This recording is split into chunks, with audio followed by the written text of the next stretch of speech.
This is the Menace Score. This is where the story begins. I've got this. Stabilize the containment.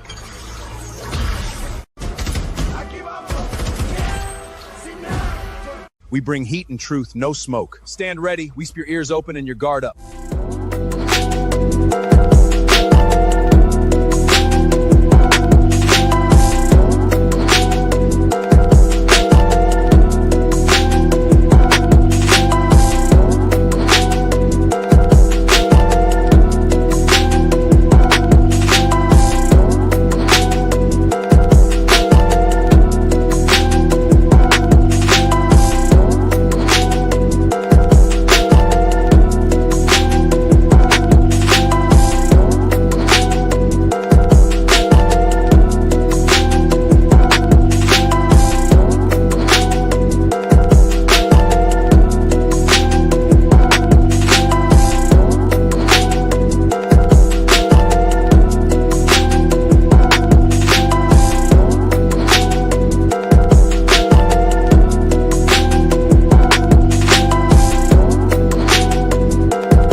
We ain't ducking no smoke.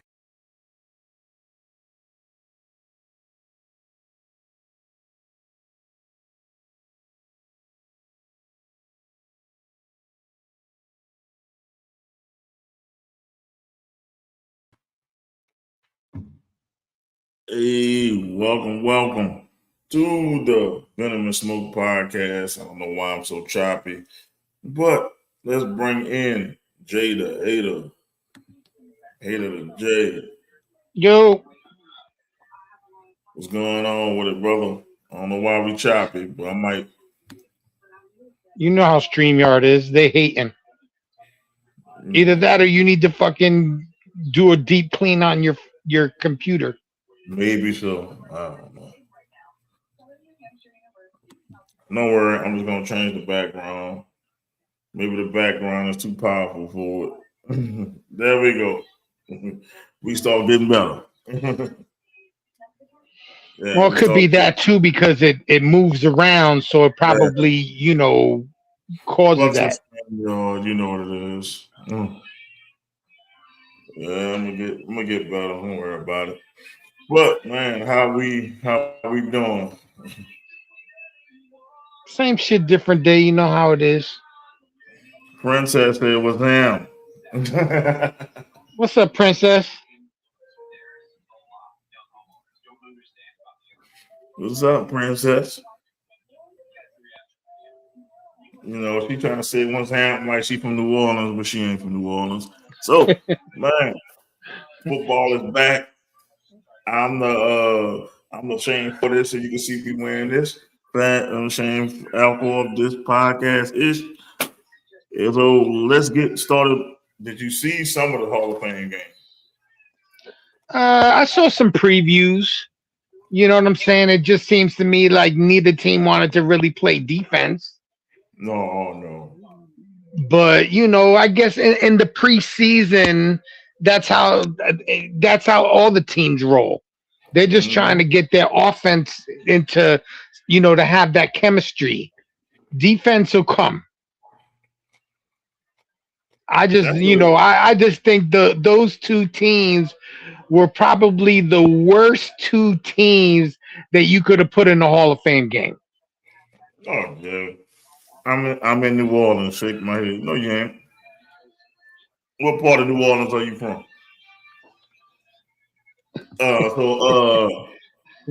I'm waiting. Okay. There's I say the Hall of Fame game. I had a friend who was impressed by Haynes King, thinking he's gonna overtake Bryce Young. I say, slow down. I said, bro, it's just the Hall of Fame game, brother. Yeah, everybody gets their burn. I mean, you already know that he's gonna start. Ain't nothing gonna change there. I just think that you're gonna have a Hall of Fame game. You got to bring two teams that were competitive last year. First off, Drew Brees is the like the main event of the Hall of Fame. The Saints should have been in the Hall of Fame game. I mean, he should have been in the Hall of Fame game.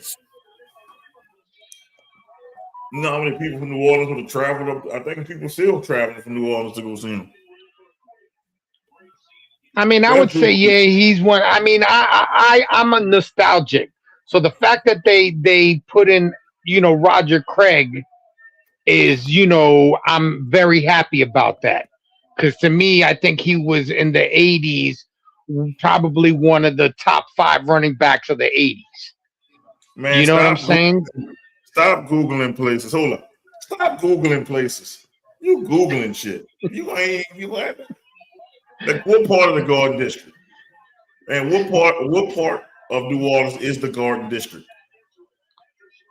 So tell me what part of New Orleans is the Garden District, and what ward are you in the Garden District? Maybe do I have you know what I'm saying? All right, there we go. All right, we're back to it. Stop Googling shit. Because I can come there right now. Since she's here, you know what I'm saying? Just before we get started and get into this in my Wi-Fi, I think it was the background. So let's just fuck it. Let's get it out the way. Friday night dance break.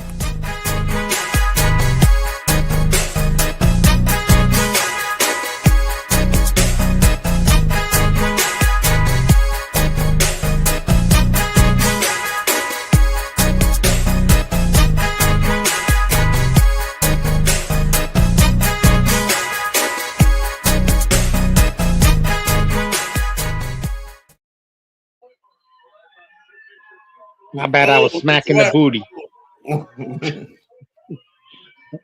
Oh, who's slapping it? Look, leave me alone. See, I know. We'll have that bitch running all day. He'll go live right now. We're going for a ride in Mo's car to the fucking Garden District. Oh God. We go to the Garden District, we gonna get kicked off. Mo's showing up with no pants on. Oh, I don't want to see that. You saw that? And I think nobody wants to see that shit. Nah, the ladies do.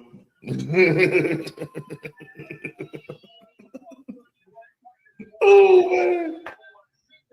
So while you in the Garden District, that shit stop quick. It'd be Princess and Miss Bitch are the only two that watch us. No, there's more. I'm out of there's more. They just don't know.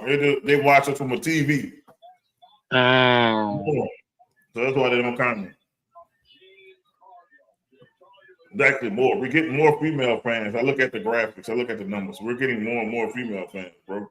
I think we can call ourselves sex symbols, bro. We get more and more female fans. Ah, shit. Oh. Man.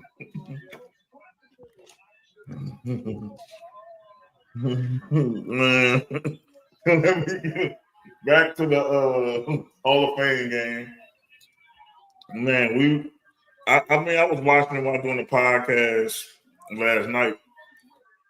High scoring, and I told my boy, I'm like, I don't put no stock in the Hall of Fame game because they got me and you out there playing. Yeah, trying to make the team. Yeah, them dudes not making the team, man. That's like the 5th string, man. Not only it's the 5th string excuse me, to me, it'd be the people they're gonna put on special teams. That's who tries out during preseason to fill out the special teams players. You right. I'm not telling anybody. It's about looking at your backups. You know what your starter's gonna do. Unless you got like a rookie starter on your team, you won't get him in there. But this is about, if you're a true football head, preseason is for you. I tell that to people because you see some of the hardest hits in preseason. This motherfucker trying to make the team. That's why you don't want your stars out there. Because if you already got a spot and I'm trying to get a spot, I'm trying to take your head off. Hell yeah.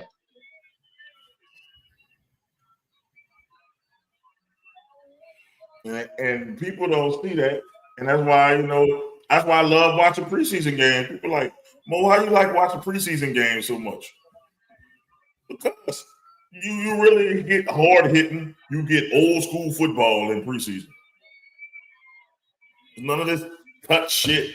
This little, he tapped the quarterback on the helmet, 15 yards. It's none of that, man. This motherfucker's really trying to go out there and knock somebody on their ass.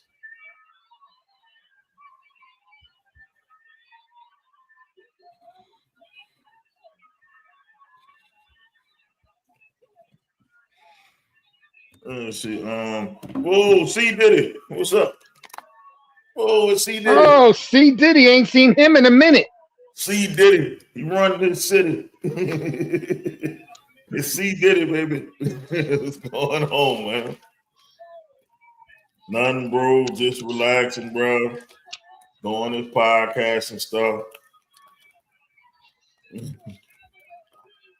It's so bad, but I'm just saying, man, what you thought of the Hall of Fame game, C Diddy? What? We know what Eric thought about it. He's probably sleeping. I'm trying to get Eric to come on to say goodbye to Taysom Hill. It'll be a Bronco. I mean, it's still early. Sometimes he shows up, second hour in.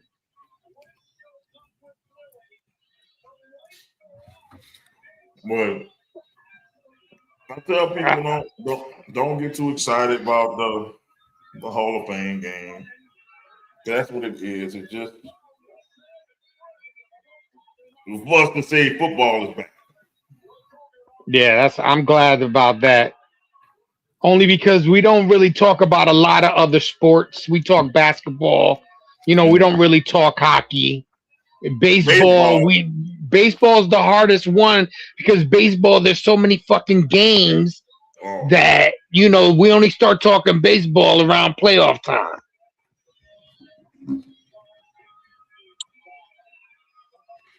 But football is king. I tell that to anybody.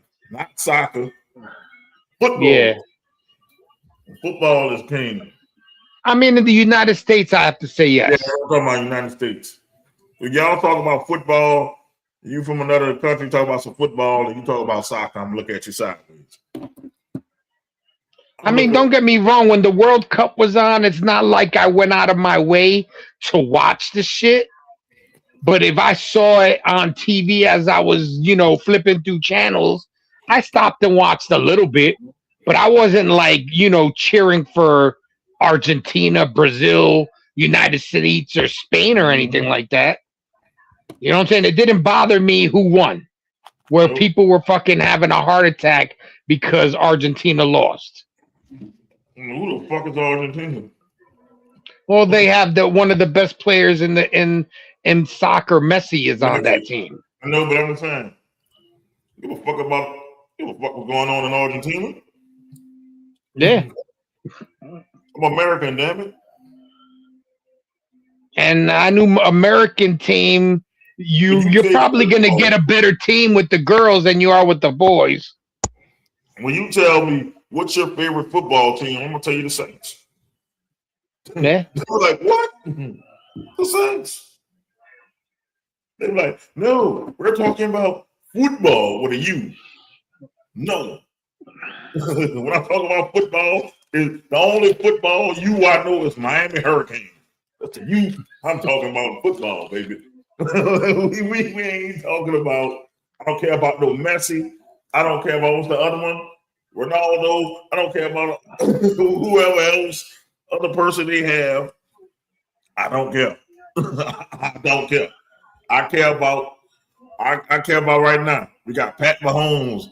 We got what, Joe Burrow and people like that. That's what I care about. I don't care about that. I care about fantasy Well, football. you know, I don't care about Pat Mahomes, so you bringing Man, his name I out of don't know why anybody they first. running him. I don't know why they rushing him back.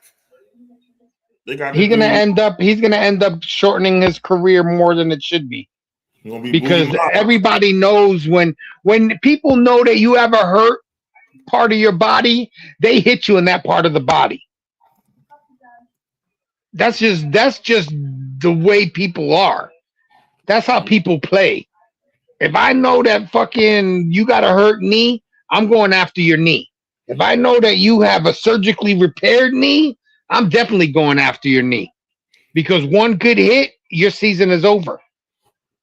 And you Mm-hmm. already saw how it changed the Chiefs when he wasn't playing to his level. And I'm sorry to say, when I saw, Travis Kelsey show up to the training camp with a beer gut, Mm-hmm. looking like his brother, he was looking like his brother and shit. I was like, he should have just retired. Yeah, that's married life. But That's he married. just got married. You know what I'm saying? They just tied the knot not even a month ago. He couldn't gain that much weight in a month. And you know that bitch ain't cooking. Look, You know they gotta cook. that's that personal chef, man. You know, we don't Yeah, know exactly. a personal chef, man. They probably got the finest of breast milks. Man, we don't know what the fuck he's drinking to get that fucking fat. Yeah, you're right.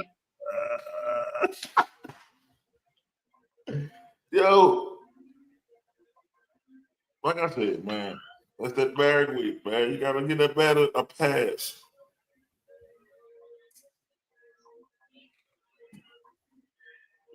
You gotta get that man a pass. Nah. After the season, when you retire, then we'll give you a pass. You know what I'm saying? I give you props because of who you pulled. You know what I'm saying? But you know, I can't see you gaining that much weight and since you got married. That's that. Damn, I'm happy this chick up out the house. I'm gonna eat everything up. You know she always on the fucking road. I'm happy she out the house. I don't know, man. Maybe that's just he should have retired 2 years ago. I mean, I would say he should have retired after this year, because last year he really didn't put up numbers like he was used to putting up. They want to say he's probably one of the best. I would say he's one of the best tight ends that ever played, but he ain't better than Gronk. Mm-mm. To me, Gronk and Tony fucking Gonzalez were probably the top two, tight ends. Plus, what's his name from the Chargers? I would say we're probably the best tight ends to ever play. I mean, you got, Newsom and shit from back in the day, if you want to go back in the day. But recently, I don't think Kelsey, did Kelsey put up numbers with Mahomes? Yeah, but last year, he fell off the shelf to me. Mm-hmm.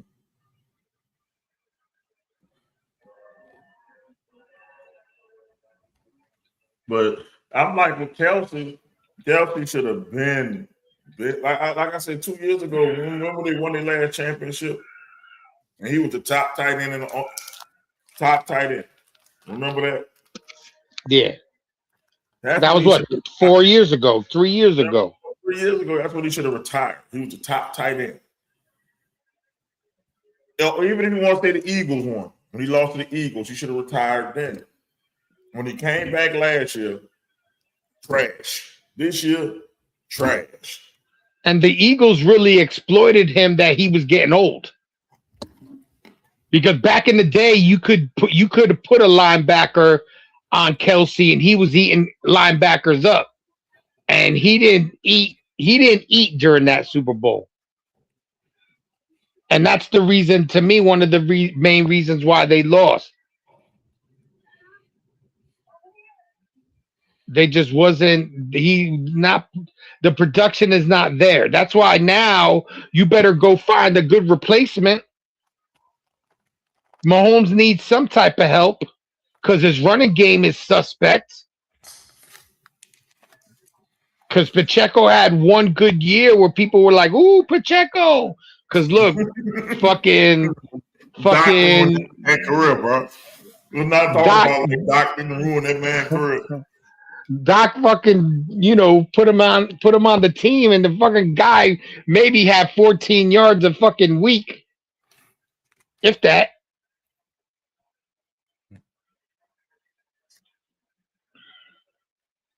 There's too many teams out there that you can't sit there and say that there's a definitive favorite in either league because there's so many teams that got stronger.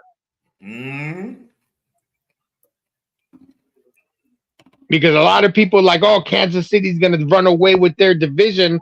Not with Denver in that division.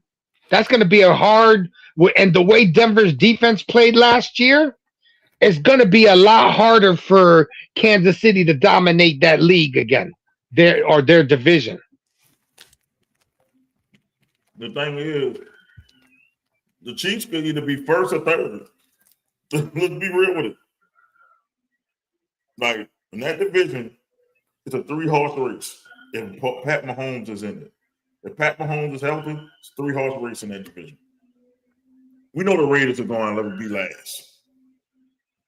Only because they still got building up to do. So you know that they're not somebody that was even in people's conversations to compete. There should be 6 victories.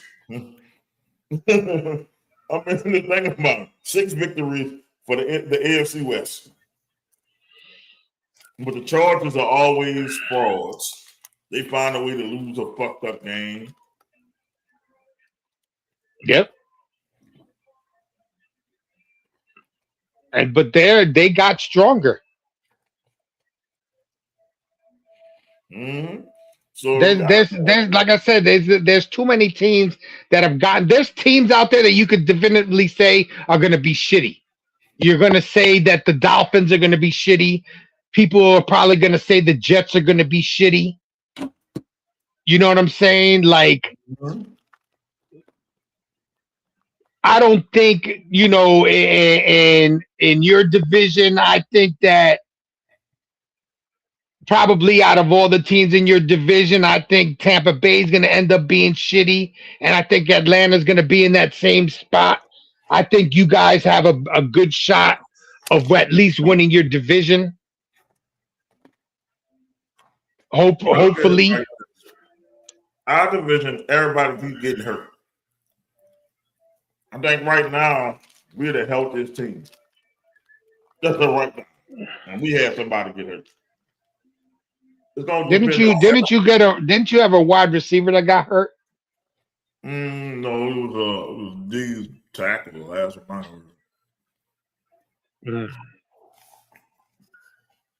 Yeah, I know Cleveland. I know Deshaun Watson got their number 1 draft pick. Wide receiver hurt today. Deshaun Watson almost killed that man. They called him on a hot mic saying, "Get rid of that quarterback." I mean, I think that was a bad investment. I think we said that shit years ago, and he's done everything to prove that it's been a bad investment.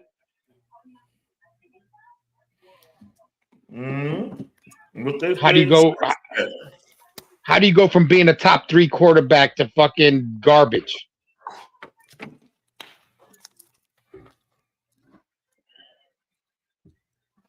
I mean, I look at it this way. Deshaun Watson should have forgoed the money and went to the Saints. He plays better in the dome.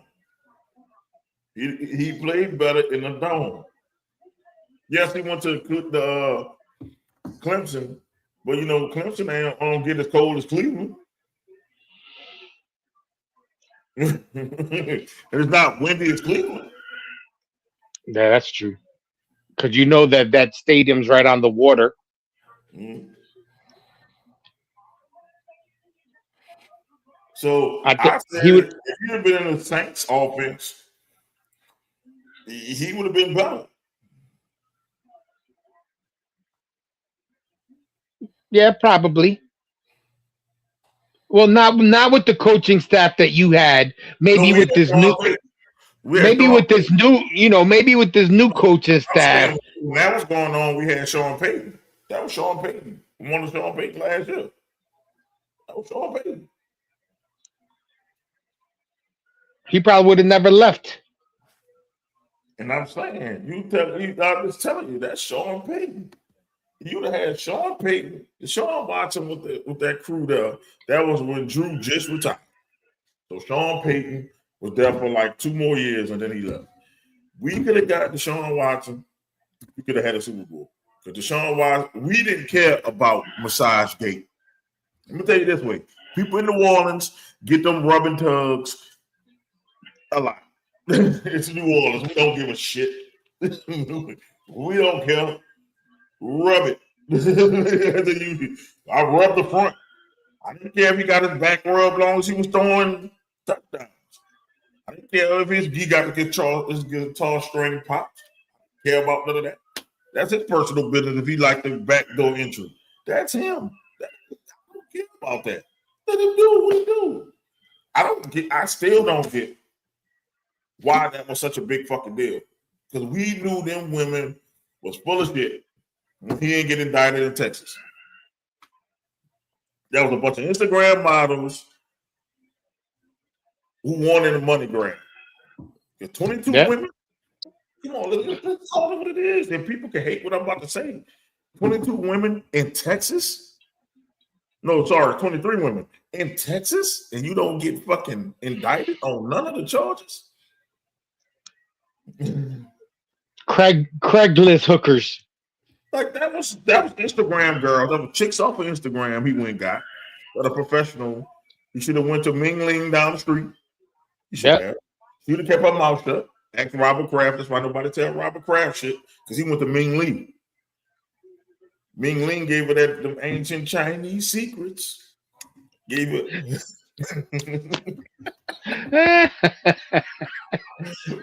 What? You remember Full Metal Jacket? Yeah, I'll give you everything you want.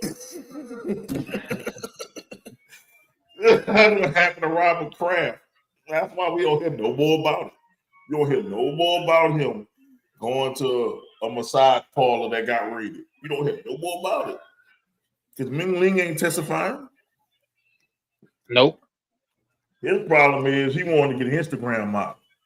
The Instagram models run their mouth. Should have got you a good old tooth, bro. Should have got you one of them tooths. He came to New Orleans. All you had to do was go on shelf. He had all the size parlors he wanted on shelf. And nobody would have cared. We was like, but can he throw? That's how we are in New Orleans. But he did this too. Can he throw? That's all we want to know. How many touchdowns did Deshaun Watson throw? And Deshaun Watson Deshaun Watson haven't been the same since he's been to Cleveland. Nope.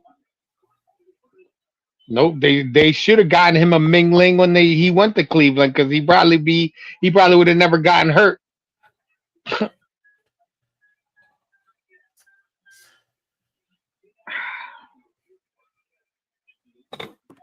That's some crazy shit. Mm-hmm. Yeah, I'm just saying you gotta think about it, man.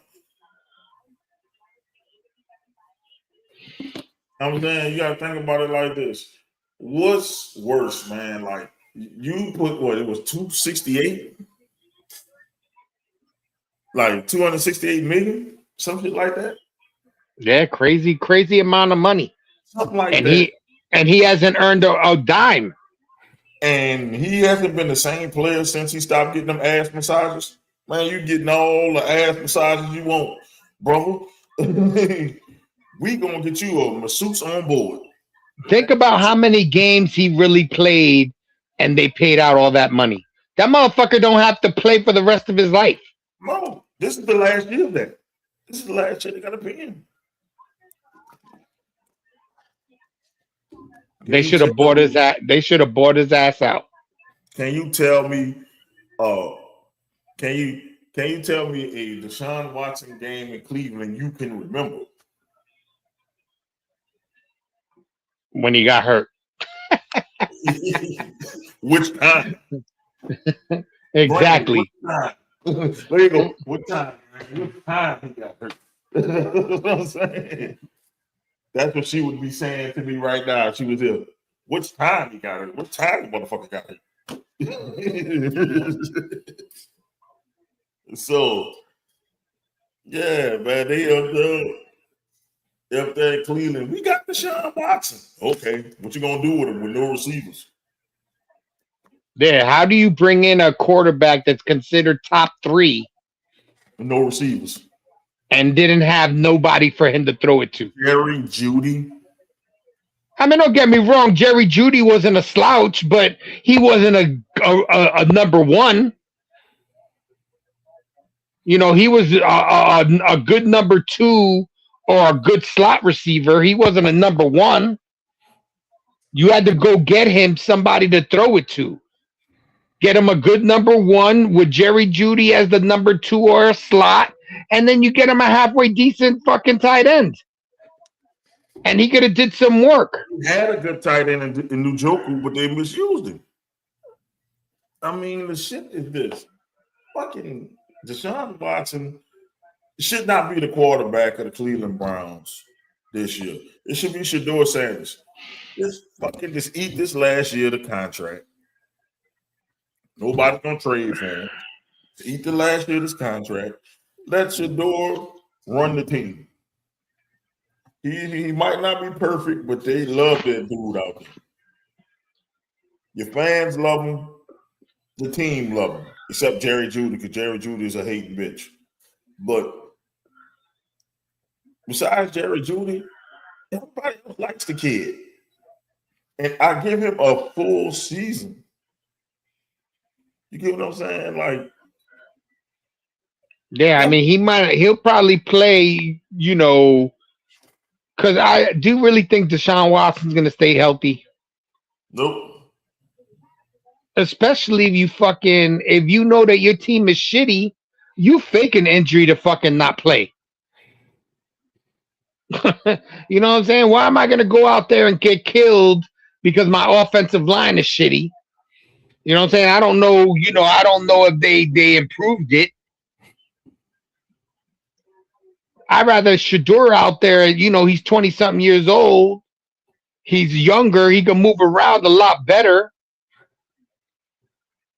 I don't know. I think they're trying to get as much as they can out of that wasted investment, because that was a wasted investment. The investment. I'm like, you got Shedeur Sanders, who's a superstar. Like, not his talent, but his fucking profile is that of a superstar. People follow this dude. They just follow him. He just got influence, man. Like, see what you got, the kid. Y'all at least tried out Johnny Manziel for 2 years. Come on, they fucking chose Gabriel over him. Yeah. And what did Gabriel do last year? Nothing. And then Shedeur came in there and became a Pro Bowler. Technically, I don't want to hear he was an alternate. Technically, Shedeur Sanders was a Pro Bowler. Yeah. So they can shut the fuck up with that. He was a Pro Bowler. Shedeur Sanders played in the Pro Bowl. That's what it is. I don't care who didn't show up. He was the Pro Bowler. Dylan Gabriel didn't make the Pro Bowl. So Cleveland is going to be Cleveland. You know how I feel about the city of Cleveland. And that's why I could never go there, because motherfuckers going to try to kill me there. You know how I feel about Cleveland. Nobody goes to Cleveland for shit. Nothing. Nah. I have never heard anybody on the face of the earth say, you know what? I got PTO this weekend. I'm going to Cleveland. Get the fuck up out of here. Ain't nobody ever say I'm going to vacation in Cleveland. The only reason you're going to Ohio is to the Rock and Roll Hall of Fame and to the fucking Football Hall of Fame. I'll put it this way. That would be it. I'm looking at it like this. Y'all had LeBron James. That's the only reason why people was going to Cleveland when he was there. And now you got another person that's like LeBron that has influence just like LeBron has. Another reason for somebody to come to Cleveland to watch y'all games. I can't wait. I'm glad that Cleveland played us in New Orleans, so I don't have to go to God off for Cleveland to see Shador. I mean, he plays we're gonna play in New Orleans, and you got somebody interested in Cleveland for the first time. This is the most the Browns has ever been talked about since Bernie Kosar, man. Well, no, because when they first got Deshaun Watson, people were talking about Cleveland. But when he came out and shit the bed, they were like, fuck this dude. Think about this. They talked about how stupid Cleveland was. Nobody was excited. Negative, any type of conversation is conversation, whether it's negative or positive. We're talking about positive conversation. People was excited to see Shador get in. Right? I remember the preseason game he started. Man, it was on every channel, every sports channel. And then he shined like new money, man. He shined out there, man. And everybody was excited for the kid, man. Like, you gotta gravitate towards that, man. You gotta embrace that. When somebody's shining, you gotta embrace that shit. That's why I couldn't be an owner, because Deshaun Watson would have been getting the fuck up out of there, and Dylan Gabriel would have been on his way to Atlanta. That's the fuck would have happened. I don't know if I would have had. I don't think if I was the owner of Cleveland, I would have made that pick, or I would have, I wouldn't have never fucking signed that dude for that much money. No, I said sex. You got it. Yep. Take the 175. You got it. Because you know what? Deshaun Watson played in a dome in Houston. So that's controlled. Let me tell you this way, and the people are going to hate me for saying this. Saints fans are going to hate me to say this. That's partly why Drew Brees is a Hall of Fame, because he played half of his games in the damn dome. It's a controlled environment. It makes it more active than playing. Would Drew Brees be a Hall of Fame if he played for Cleveland? No, he would not have been. He'd have been a very good player, but he would not have been a Hall of Fame Drew. Because you got to have Mahomes, Josh Allen type arm strength to play in those weather conditions, man. Yeah.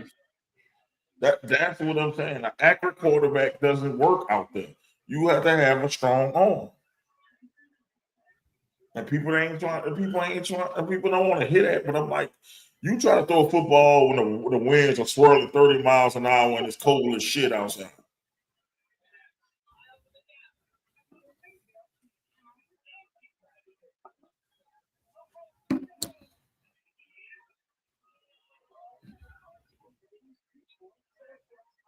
I feel that this is going to be a hard year for the Pick'ems,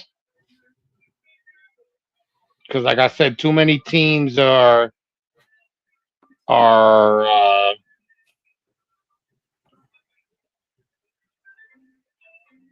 too many teams have gotten better. Yeah, and I love the NFL season in the beginning because everybody's 0-0. And everybody can say my team was this, is my team was that, until they fucking line up. I love it. And this is my part of the year. I love is the beginning. Most people be like, oh no, I like it when the season starts. No, I want you to just talk your trash now. Because I don't want you to be waiting till your team good and talk your trash. Talk your trash from the beginning. I talk my trash from the beginning. And I'll tell you if I have a good feeling about the Saints. And I'll tell you if I have a bad feeling about the Saints. Last year I told you the Saints going to have a fucking bad year. I told them. This year, I'm happy. I see maybe 7-8 wins. because I'm not liking what I'm seeing from Tyler Shuck in training camp. I'm not liking it. It's like he took a step back. Our defense is that good. I don't know. But I'm not liking it. Spencer Rattler, to me, looks better.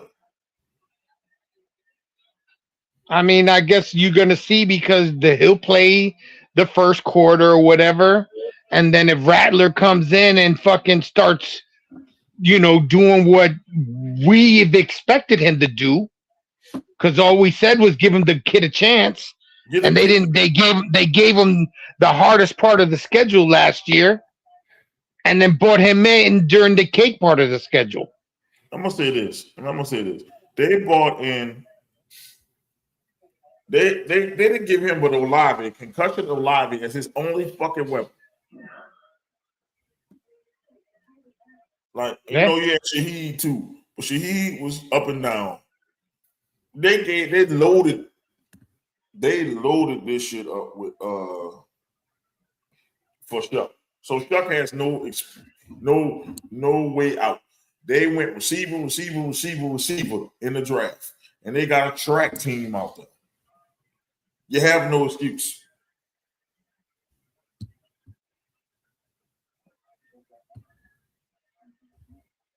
I agree. What they should have did from the beginning, they did, with like they built it up. They built him up, and they should have given him. They should have given Rattler the same type of fucking players that they brought in now. Mm-hmm. But my shit is that every quarterback, even though you're gonna have the backup quarterback play with the backups, I think every quarterback should at least have 2 series with the first team to see how they are with the first team. And if there's more chemistry with Rattler, then you got to fucking play him. Give me a second. I get my tone. You know what I'm saying? You just got to go that route. You got to play what's best. I think every quarterback should get at least 2 series in the beginning. Or even a quarter. I'm gonna play 1 quarter with the starting squad. I'm gonna let the next quarterback play a quarter with the starting squad. And usually you have 3 quarterbacks, then you let the last quarterback fucking finish the last 2 quarters.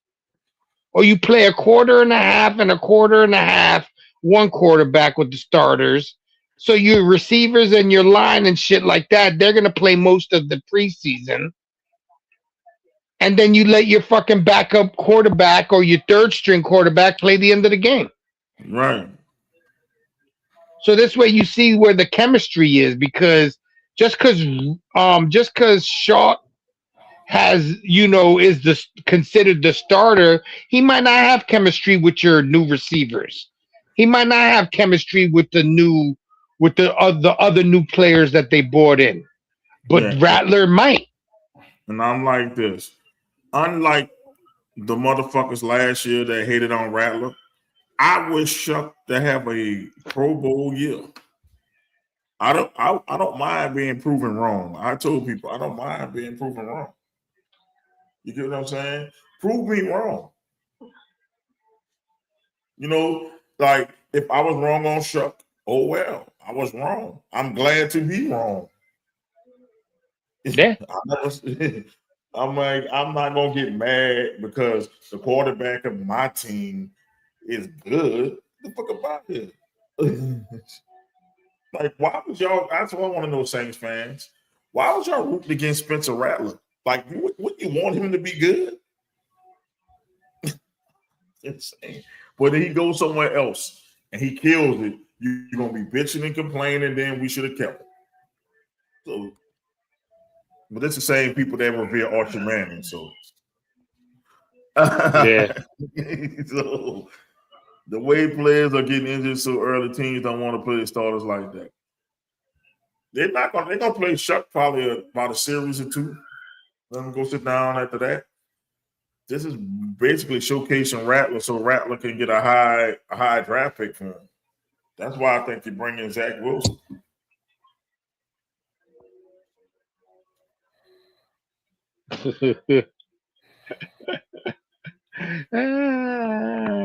So this way you trade away Rattler, Shaw gets hurt, and then you have fucking this dude as your starting quarterback. They got the milk.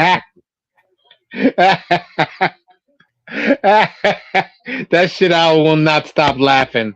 Every week you better not pick the fucking Saints.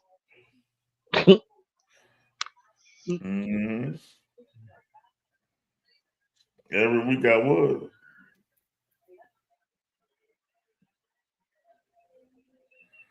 I've been watching a lot of these people that know supposedly know football, and they really fucking shitting on my team.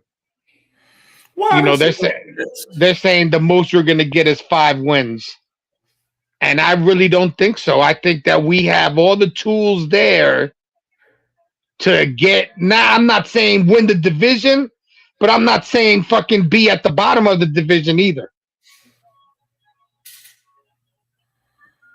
I think we should be in second place. But that's just me being me when it comes to my squad, because you know me, I'm ride or die for those fuckers. And Gino's back. And I gave him that much respect when he was with Seattle. I even gave him respect when he was with the Raiders. I gotta fucking give him a shot as my quarterback until he starts playing like Gino, first year Gino. Then I'll be like, oh, you know what? This was a bad move. Maybe New York is fucking jinxed. That's what I'm gonna end up coming out with it. If he comes back to New York and fucking throws 50 fucking interceptions and gets fucking killed, then I'm gonna think New York is fucking jinxed.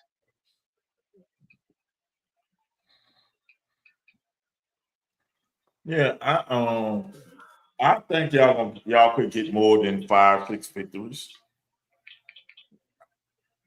Y'all defense was built up. They built your defense up. Y'all got to Mario Davis. He's older, but he's still a good piece. Trust me, he held that defense up. You're gonna get somebody that can man the middle. So your defense gonna keep you in games. I think that we could do good. You got fucking multiple tight ends that do different things. No, I'm just saying. You got receivers that could do work. You got multiple running backs that could do work. You know what I'm saying? Because you got, Brees is is the what do you call it? The fast back. Then you got Braylon, that's the power back. You know what I'm saying? You got tools there. Now it's just you just got to do everybody's got to mesh. I believe y'all can win up to 8-9 games at least. 9 at least. I hope so. But it's not an easy schedule. I mean, y'all can at least probably win 9. Because I think the Patriots are gonna take a step back. That's just me. We got the nefarious ones. Join us. What's up, everybody? What's up, man? Yo, what's going on, man? Don't worry. You see Al Bundy better than Shane Falco. I got a Bundy jersey. Well, maybe put the Bundy jersey on. I got the blue. Oh shit.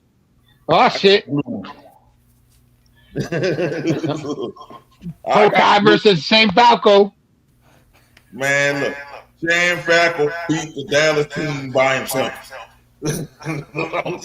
Al Bundy scored 4 touchdowns in high school, brother. We talking about we talking about high school. 4 touchdowns, 1 game. Falco, baby. Maybe pull out Willie Beeman or Booby Miles if you want to go high school. No, don't bring out Booby Miles because Booby Miles twisted his knee. You don't want Booby Miles. Don't even put that jersey on. That's bad look. I'll pull out Willie Beeman. What's up, Doc? What's up, Doc? Why is everybody echoing? I think it is. I think Iz God got damn us playing through the thing. No, nothing. But I'll come back and try again. This is not echoing though. No, you good. You good. I was saying you good now. Is it me? Yeah, it was Iz. It had a feedback. He must have been watching it on something. Oh, I'm about to Because say. I don't hear no more. It was Iz. But like I said, I'm a Bundy fan. I got a Bundy jersey. Man, I'm gonna pull out the water boy jersey, man. Look, we can have a movie character. Bobby Boucher. We got it all, baby.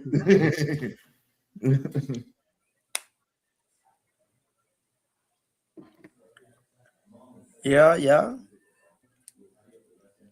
So what's new, fellas? What's going on? Oh, we We're good, just bro. getting chimed in for the new NFL season about to start. Oh, we good now. You good now, Iz. Okay. Fuck Shane Falco. Man, wait, hold on. We're not gonna have no Shane Falco slander on this. Hey, we're not having no Al Bundy slander. That's not gonna work for me, brother. I said I'm a Bundy fan, but he did that in high school. Falco did it in the pros. Oh my god. Yeah, but he did it against fucking replacement players. He didn't do it. He didn't put it. He didn't do it against stars. Yes, he did. The last game he did.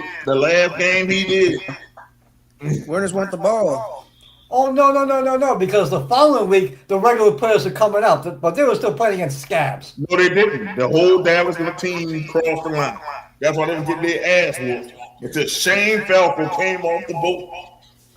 He came off. Look, that man came off the boat in cotton dockers. Beat these people, man. Not the cotton dockers. This man had a deaf tight end.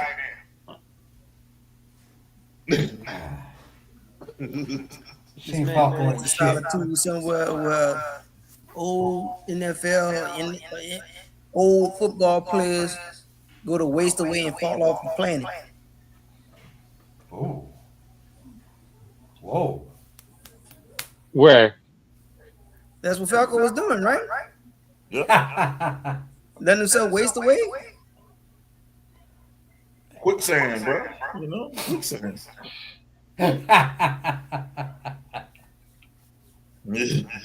He had a receiver that was fast and quick catch. See, and I love when he had his presser. Matter of fact, I quoted that the other day, just out of the blue. See, the football is like a one-man cold to Cliff Franklin. Cliff Franklin the only one catching it. Cliff Franklin the only one come down with it. That's a classic line. That is classic. This is a king of stickum. I got jerked off an elephant doing this. Oh, Brother, and nothing but stick 'em. Hey, bruh. Oh man, I'm not pulling out my Saints jersey until September, so I'm wearing my movie character jerseys. Nah. Paul Crew tougher than Shane Falco. I got a Paul Crew jersey too. So why? You name them, I got it. You name it, I got the jersey. Bobby Boucher tougher than Shane Falco. I got the jersey. You want me to put them There you go. on? I'll put them on. I'll be like Santino. Just start taking them just off like this. Yes, indeed. I don't know what you're talking about, Don Tina.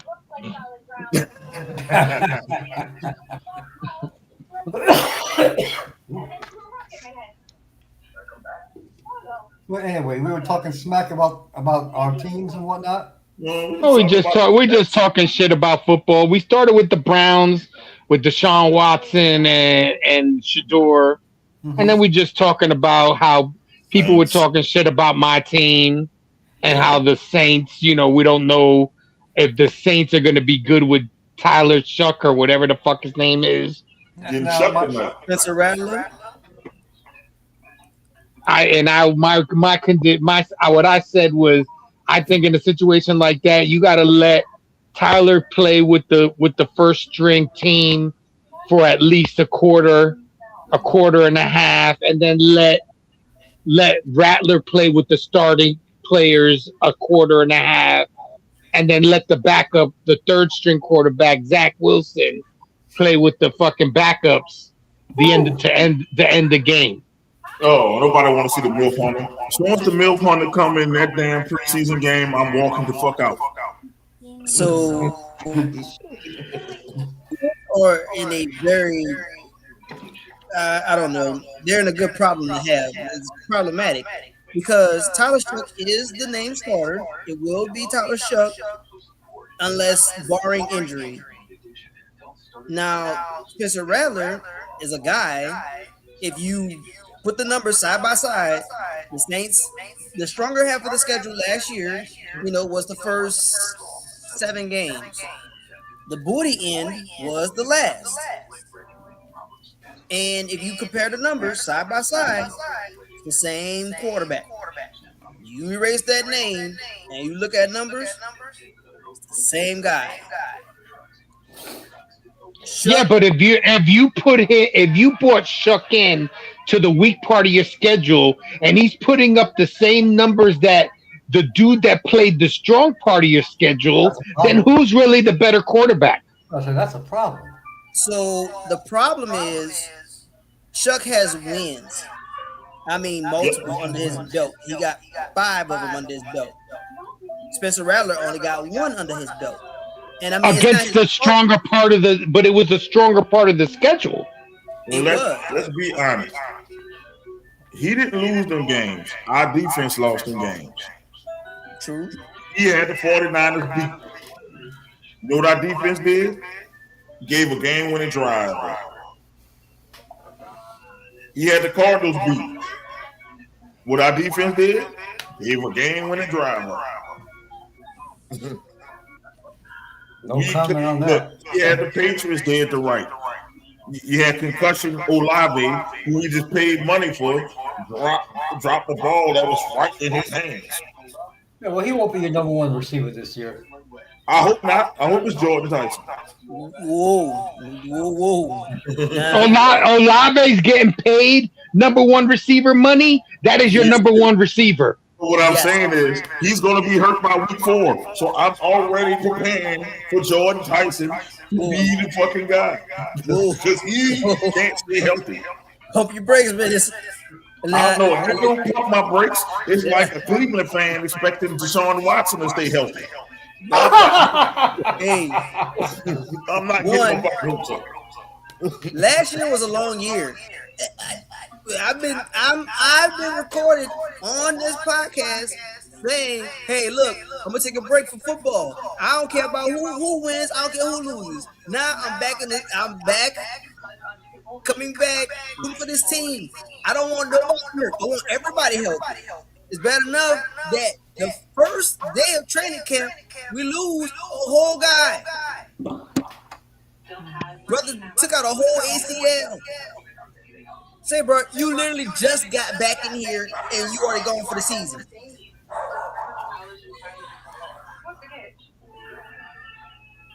Like, somebody's dog didn't like that.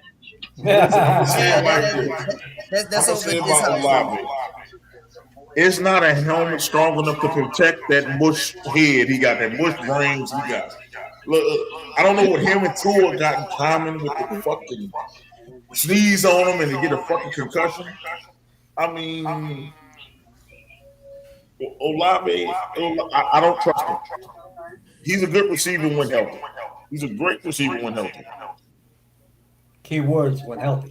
That's $90 million. I'm not wishing nothing. I'm not saying get rid of it, but I'm like this. I think Jordan Tyson, we were going to pay this motherfucker $100 million. By the time when he get there, that dude there looking real nice, bro. He is worth the money. Right now, he's on a rookie deal. I'm gonna need him to show up. A lot of people, and I mean it's not me, but when we drafted him and I look at him, I'm not looking at injuries. I'm looking at his production. If that dude did not get hurt, easily Heisman contention. Yeah. Easily. And that's who I'm hoping that we drafted. Now, if he gets hurt, God forbid, but it's a part of the game. It's a part of the game they play. That receiver room is loaded. He worries me like Lattimore with them weak ass hamstrings. It's the only thing, bro. It's like got all pro talent, girly hamstrings. I don't know what the fuck. And then these Oshner doctors don't help it either. Oh, don't you mention these Oshner doctors. Y'all know exactly how we feel about the Oshner doctors down here. Hey, look, I don't know who I hate more. Don't you mention the Oshner doctors? I don't fucking know who I hate more. I don't it's know. 100% Archie, and don't you dare try to compare the two. I fucking hate Oshner because they are affecting my team now. Bro, like, you'll let them skate. But Archie Manning, the mere mention of him, like, you went into Izzy rant / New York versus New York rant. We're not even in football season. There was a mention of this man name, and you went to that level. It's clearly by far head and shoulders Archie Manning. We're not gonna even try. I told my uncle, who a big Saints fan, I'm gonna take it easy on Archie Manning this year. Bro. Are you haunted by the ghost of Archie Manning?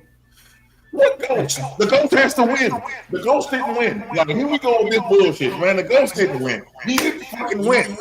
He won 8 games. The motherfucker won 8 games. He won 8 games. That was his winning season. 8-8. And guess what? He had 3 beautiful sons. Let me get my Ricky Bobby. He had 3 beautiful sons. That's what he had. Beautiful, handsome sons. That's what happened. And then one of his sons got hurt and had a grandson that might bring the legacy back. And then Peyton got a son that's coming through. I mean, that's Archie Manning's legacy. Bro. He might be the 5th or 6th best man. When it's all said and done. Now, would you put his wife in front of him?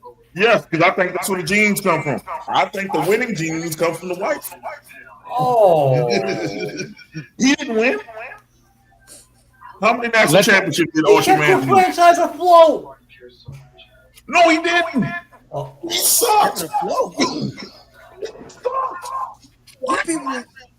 These people been in existence since the 60s. They didn't get to the playoffs. They didn't get to the playoffs until Bobby Abel. They didn't win the playoffs until Aaron Brooks. What do you call a float, Izzy? I just said a float. I didn't say great. I didn't say good. He kept you relevant when your team. No, he wasn't relevant. You know what is relevant?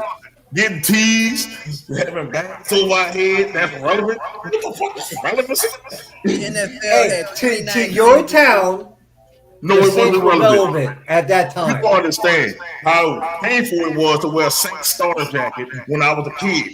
You know how fucking painful that shit was? You should have been. You shouldn't have wore a starter jacket. You should have wore a starter paper bag over your head. I understand. And they had them on the movie. But I'm just saying, listen, nobody jacket. Nobody wanted. So I'm saying nobody wanted jacket. You don't understand that. Only redneck from Mississippi revere fucking Archie Manning so much. This motherfucker did. He's a great philanthropist. He got me fucking pissed off, man. He gives to the city. I'll give you that.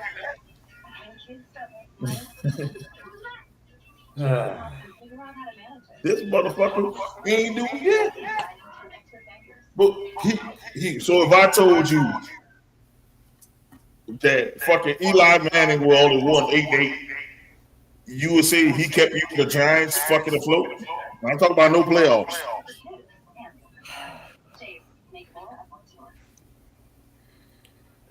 I can't say that.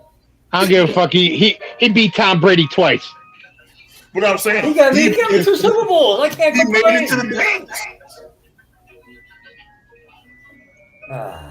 And I mean, not just regular Tom Brady. That boy beat undefeated Tom Brady and then did it again. Yep. Can't knock Eli. Nope. I don't know if Eli will be first ballot Hall of Fame, but He's those not. two right there should get him in the door. Eli is not a first ballot Hall of Famer. And I'm saying this. He's not. He already didn't. He already passed it up. He lost last year. He didn't get in this year. So he's not Right. a fucking first ballot. But I say he's right now. He's what is he? 0-2 right now. Yep. Since you brought up take away Super Bowl for his stats at all, justify him being a Hall of Fame quarterback. He's not without the Super Bowls. He's not. Can't. Without the Super Bowls, unfortunately, no. He misses the mark. Yes. He like his daddy But because of the Super Bowls, he definitely gets in the door. Yes. Yeah, because of his mama. His mama genes got the Super Bowl. His daddy genes, he is his daddy. But also, Eli was very durable. You know what? If he was in uniform, that man was going to play. 100%. 100%. I'm not taking anything away, from his career. Regular season wise, okay. But the thing that I get in the argument about with my pop, I go to what the hater said. I go straight to him beating Brady twice. Now, all right, cool. You can mention, Foles beating Tom Brady, but outside of that, who else beating this dude? Because the closest thing you can say, Matt Ryan. Not even him. This guy gave it up. The closest thing that you can say that could touch Tom Brady in the time period when he was hot in his prime. Who got the hottest career out of quarterback? And haters gonna get mad because of the response. But Patrick Mahomes.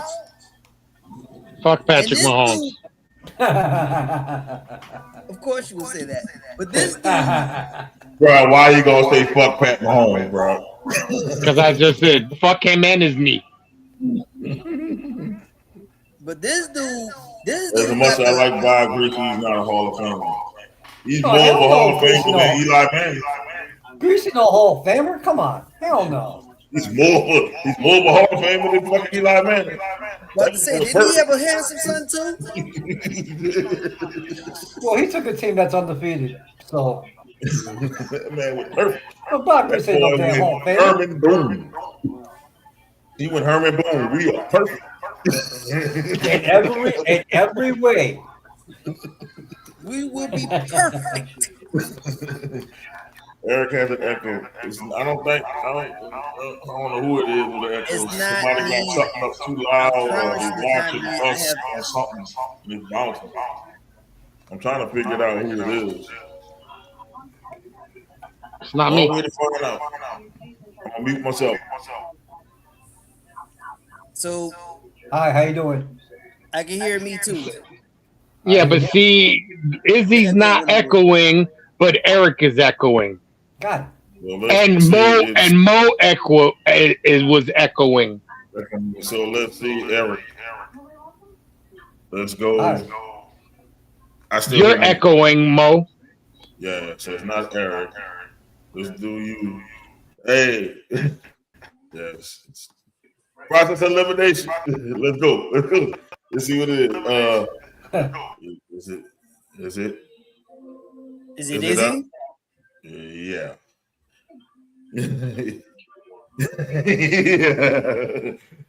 I don't know. Is check your sound thing. Okay. How are you hooked up? Are you watching it through your phone or you watching it No. how you usually do it through your laptop? Through my laptop. That's great. I wonder why. Because only two of you are echoing. It's the feedback. Like Izzy's not echoing, but Mo and I'll say the New Orleans dudes are echoing, and the non-New Orleans dudes aren't.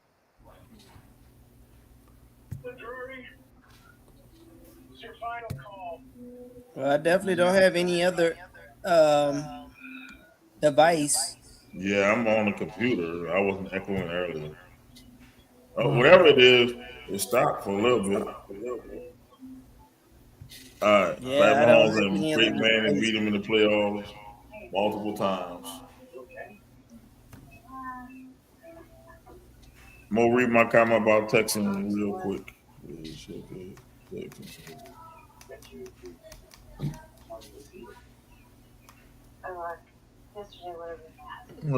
it this one you talking about? The last national championship for Texas A&M and Ole Miss were when guys like Eric and Mo weren't allowed to go to that school. That My God. surprisingly is not that long ago. Yeah. like Ole Miss, it wasn't that long ago. Yeah, And Ole Miss just mad, bro. Talking about, yeah, y'all took our coach. Say, bro, who's balling up there? Who's going up there? Who's coming? Who coach coming to this living room being like, you know where you really should play at? Ole Miss. They probably Where? wouldn't want my ass there either, though. Like, say, bro, like, be for real. If you gonna beat anything, then be for real. You really sending your kid up to Ole Miss? What part of Mississippi that is? Rumford? With some crazy. Like, brothers don't go through no Mississippi. And Mississippi right next to me. The only way I'm going to Mississippi is when my wife forces me to go to this Buc-ee's gas station when she really want Buc-ee's. I'm not going to no Mississippi on purpose like that. They ain't got Buc-ee's in Alabama or Louisiana? Not yet. Not yet. They're about to. They're about to make it in 3 hours away from us. But is that ride closer to you than going into Mississippi? It is not. It's literally 30 minutes from my house. Oh, so your ass will still be going to Mississippi. Yeah, it's the only Eric is real close to Mississippi.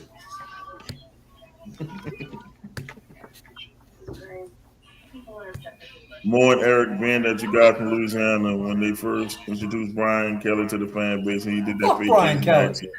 to try to integrate himself. Did that piss you off? Eric, I'm gonna let you answer that one. 100%. One, because every native down here fought tooth and nail not for that to be the hire. 100%.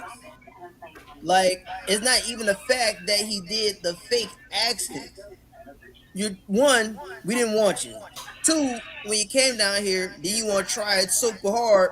And then three, you instantly attacked the people that supports the school. Like, okay, cool, you got the job, you're doing it, this, that, and the third, and then when we get you in the room, you're like, well, maybe it got something to do with respect.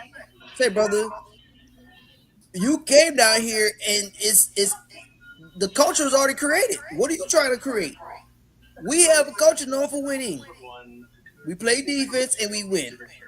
And it was none of that when you was here. I just want to tell him that not everybody from Louisiana talks Cajun. Talks like they fucking Bobby Boucher or some shit. Like, I was more mad about that than him being hired. I'm like, we don't sound like that shit. He was talking like the coach. He was talking like the coach of Bobby Boucher. He was talking like he he was trying to do that.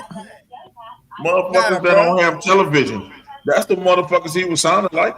The motherfuckers who live in a shack with no television and surrounded by gators and shit. Like, hold That ain't, on. that ain't Like, us. I'm just saying. I'm like, yo, what is he doing? And he thought that was sick. They clowned him on the news. People were clowning him with that fake ass accent.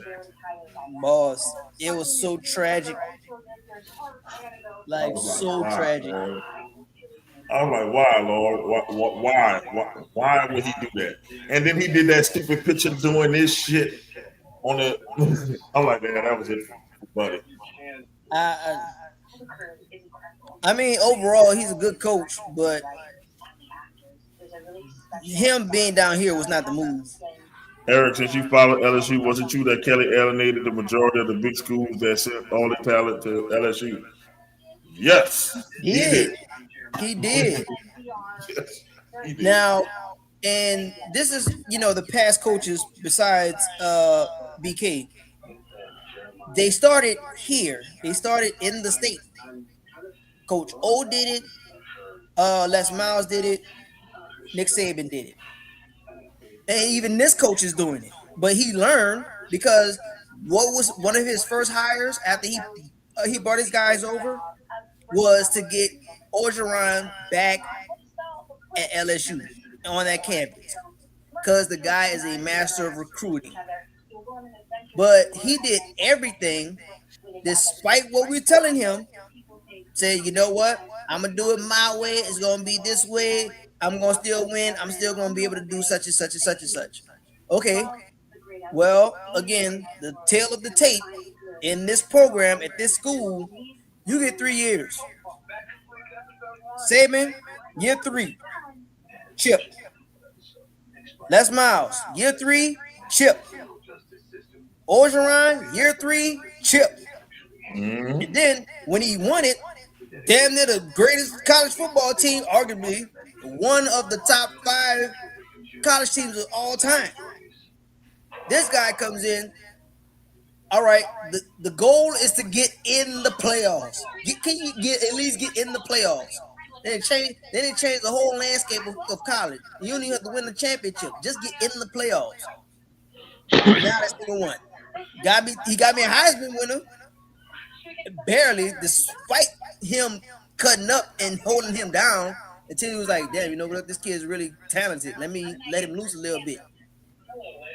Yeah, that's the reason why he didn't get fired sooner. So go to Washington right now, get on your knees, and thank JD5 right now for having you keep that job for longer than you're supposed to have it. Because you was on your way out when we couldn't sniff the playoffs with a Heisman, and that dude was just so talented, they had to ignore the record that we had to why that man got that Heisman. But overall, yeah.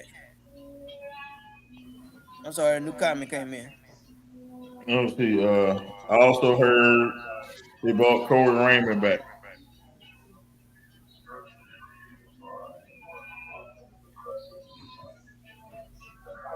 Eric, but I have a sinking feeling that it's going to be a disaster with the history of Kiffin being a mercenary. He doesn't last at all. The money LSU threw at that boy ain't going nowhere. Yeah, listen. Where's he gonna go? Bro, Honestly, if you really think about it, where's he gonna go? Bro, they gave this dude a blank check and gave him one of the hottest recruiting grounds in the nation. Literally. He got a pipeline to Louisiana athletes. People don't remember some of the greatest players come from Louisiana. Ed Reed, Louisiana. Jamal Chase. I mean, Justin Jefferson. We can go on and on and on and on about the talent that comes out of Louisiana. Yeah. He has a hotbed now. He doesn't have to go travel. He can go right up the road and get a 5-star. He doesn't have to do shit. Somewhat relevant to the conversation was about to make it real hotter is the fact that Drew Brees' first son, Bowen, not Bowen, Balin. Balin. Balin, that dude always represented Louisiana. As a matter of fact, the school where he at, he got the little Louisiana sticker. He put that on his. He put it the decal on the back of his helmet. I think they're gonna try to find a way to get him back down here because he's in his senior year in high school. So, I mean, I don't know. Perhaps he might try to, get his way, on if he has a college career, might try to find his way back to Louisiana. I don't know. I'm just saying he highly represents Louisiana, and with his dad in this weekend is about to be up for Louisiana and athletes. Yeah, and I'm like, I tell people, that's the place you want to be. You want to be in a job in Florida, you want to be in a job in Texas, California, and Louisiana, and Georgia. That's it. You get you one of them places like that, you don't have to travel. You don't have to go. You don't have to go like far. You could just stay in Louisiana, and he could build an all Louisiana team. Texas, yeah, I think Texas. Texas in there too. Texas. I'm just saying, just think about that national title team. Minus Joe Burrow. Look at his weapons, all from Louisiana. Even Terrence Marshall, I believe, is from Louisiana. They all were from Louisiana. His weapons, like his wideouts, Jamar Chase, fucking Justin Jefferson. And I mean, look at this dude now. You try to stick these guys on the same team again, people gonna look at you and be like, "Say, bro, it don't matter what side of the field I go to. I can't contain both of them, bro. That's way too much firepower." It's like if you giving Lane Kiffin, I give him this. He's a master recruiter.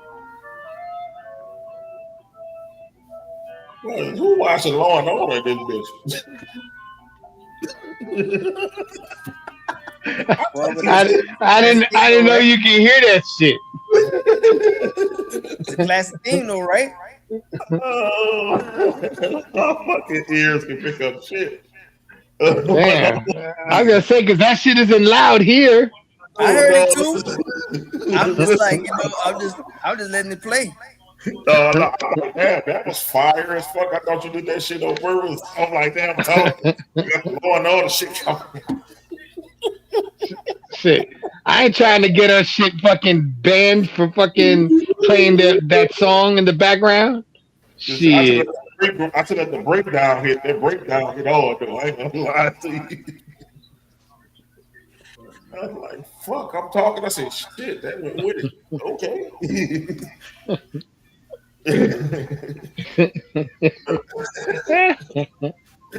No, it did go, bro. I wish we didn't get banned from using it. I would use that bitch. I might do the thong. Yeah, the dun dun. I love the dun dun. You could probably use the dun dun because that's not something that's music. And it's so quick. They can't. It's too quick. Yeah, it don't give the time. Yeah, well, do you understand my hesitancy to have faith in Kiffin no matter what, how much goddamn money he was getting?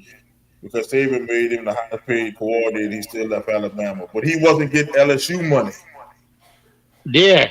Well, you don't understand LSU money. And look at the position.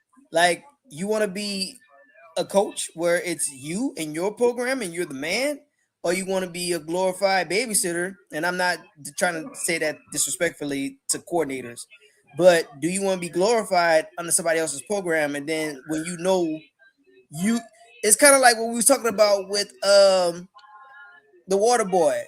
Your boy came up with these phenomenal plays, but he's under this legendary coach and he get crushed. And he got these plays where he like, say, bro, I be thinking this stuff up.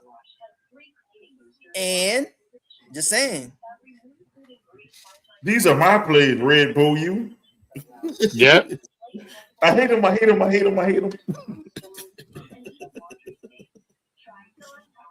Man, I'm just saying. I'm like, you gotta understand. LSU wrote this man a blank check. They said, how much it's gonna take you to get from Ole Miss? He gave him a number. That boy ain't leaving. That brother got on the plane that day. The only thing that I found fucked up about it, play your fucking bowl game first, and then decide what you're gonna take the job. Don't take the job a week and a half to 2 weeks before you're supposed to play in a bowl game. That's just kind of fucked up. Well, they actually waited. They waited till after the season was done, which they are allowed to do. But it's kind of like with all jobs. When you put a job opening out there, yes, you're supposed to have it open, but when you have it designated for somebody and you know that, you can't keep it open forever, right? Because then only thing you're doing is opening yourself up. When an audit happens, they'd be like, so such and such and such and such applied. Why didn't you wait? Why did you wait until announcing the here when you made a hire? So what they did was within the rules. I mean, I'm not proud of it, but at the same time, the season was over with. Technically, everybody's open for business. But college isn't like the NFL. Like, I can understand you doing that shit in the NFL because you're supposed to, you're supposed to interview different people. But everybody knew that that's who they wanted, and who really thought he wasn't going to take the job? I mean, but that's you know what I'm saying? They could have waited. They still could have waited till after the bowl game. Let me say this: if LSU would have offered me that money they offered him, fuck Oxford. I can say this like that with my chest. Fuck them. You know how much money this man got? Boy, fuck Ole Miss. Fuck Colonel Reb. Fuck Trinidad Chambers. Fuck Legacy, the fucking running back. Fuck all y'all. Out this bitch. Don't you understand? But that's the thing. Like, and then he didn't try to do that because a lot of those guys literally went to Oxford because of him. Now, the deal was he actually did want to coach his bowl games. He did. But when everybody got their frowning face on about what's going on with college and the money situation, which by all means, it is a hot topic. It is a hot button. I'm not trying to dismiss nobody and their feelings about it. But overall, when it's like, say, man, how can you do such and such and such and such? I mean, sometimes you can't please everybody. And I don't want to use this quote loosely, but I see myself using it because it actually fits the mold of what needs to happen. And the phrase I'm talking about when Triple H threw that promo with Seth Rollins. Say, bro, if you sitting around here, if you don't have enemies, you ain't making money. Like, what other objective are you trying to do out there? If you're good at something, and another quote that I'm quoting from the Dark Knight, you good at something, why you never do it for free? You're never doing it for free. So I look at it. Yeah. And I'm not trying to be dude apologist for what y'all want him to do. The NCAA told him he can't coach the bowl games. He'd already said, I'm taking this job. I want the money, and I get to have this free reign because these people are going to give me the tools I need to get the things I actually want in a job that I love. Right. Who won't want that? Think about But my shit is you were under contract to coach that team. That's the way I see it. So I got you, Jay. So look, if you had a job and you getting paid, you under contract, right? And here come my company. I offer you more to leave your job right now. What you doing? But the contract is different. You're telling me about a regular job. I'm talking about you're hired to bring that team to win championships. Not that they were going to win championships, but they had a chance to run a bowl game, to be in a bowl game. So why couldn't you coach that bowl game? And then after the bowl game is over, if you want to be at the press conference, turn around and say, fuck Ole Miss, I'm going to LSU. Then you say, fuck Ole Miss, I'm going to LSU. The NCAA told him he can't coach it. He couldn't coach it. He because he took the job. They didn't want him to coach it. Yeah, but I think they didn't want him to coach it because he already had said he was going to take the job. So I'm like this. Why am I gonna hold up Ole Miss hostage? I think he did Ole Miss a favor. Like, why am I hold y'all hostage? I'm not staying. Look, they'll just get this bowl game. I ain't staying. I'm like this. If I was in Lane Kiffin's shoes, I'd have left a week earlier. Fuck, you offer me this fucking amount of money? I'm not about to fucking play around with that shit. I'm like, I get better resources, deeper pockets at LSU. So you're gonna make my job easier. So you telling me you're gonna pay me more and make my job easier. But everybody knew he was gonna. He would have been stupid not to take that job. So it's not like people didn't know he was going to take that job. You guys sat here. You guys sat here for weeks wondering if he was going to take that job, and we all knew he was taking that job. That was a given. If you had a chance to coach at Willahachie fucking University, or you had a chance to coach at LSU, you're going to LSU. You're not staying at Willahachie University. If Willahachie is paying me LSU money, I'm going to Willahachie. If they pay me more than LSU, I'm going to Willahachie. You ain't going to Willahachie. I'm going to Georgia, baby. But you go to when you become a coach, and especially in college and in any fucking level of coaching, you're going there to win.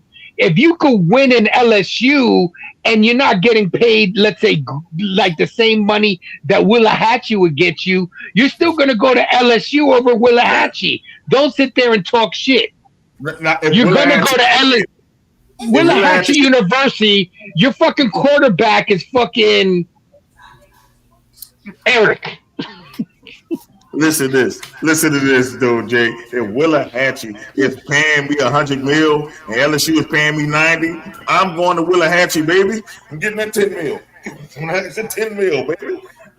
I honestly don't think so. I think that you would go to for that $10 million. You would go because you know that the recruiting is better because more kids are going to go to LSU than the Willahachie University. Yeah, I'm rich. I like what Arena said. You can have your championship rings. I ain't never seen nobody give back $100 million. Yeah, bro, that ain't happening. Once you give me that money, that's a wrap. It's a wrap. I don't care what I do then. I got the money. So, I don't care what you need that back. So I don't care what you do. I say what profession you do, you get paid. I don't care how much you love it. You get paid. And I'm like this, get paid. Because you know what? If he'd have went 5-7 at fucking Ole Miss, they would have fired his ass, wouldn't they? I'm not saying he should have stayed at Ole Miss. My beef is if you're under contract to be with that school to the end of the season is after that bowl game. It's not before the bowl game. Unfortunately, no. That's extra. Yeah, all bowl games extra. That's why I think it was a scumbag move, to be honest. Promised a week before that he would stay for the playoff game. He just up and leave. Tried to stay. They told him no.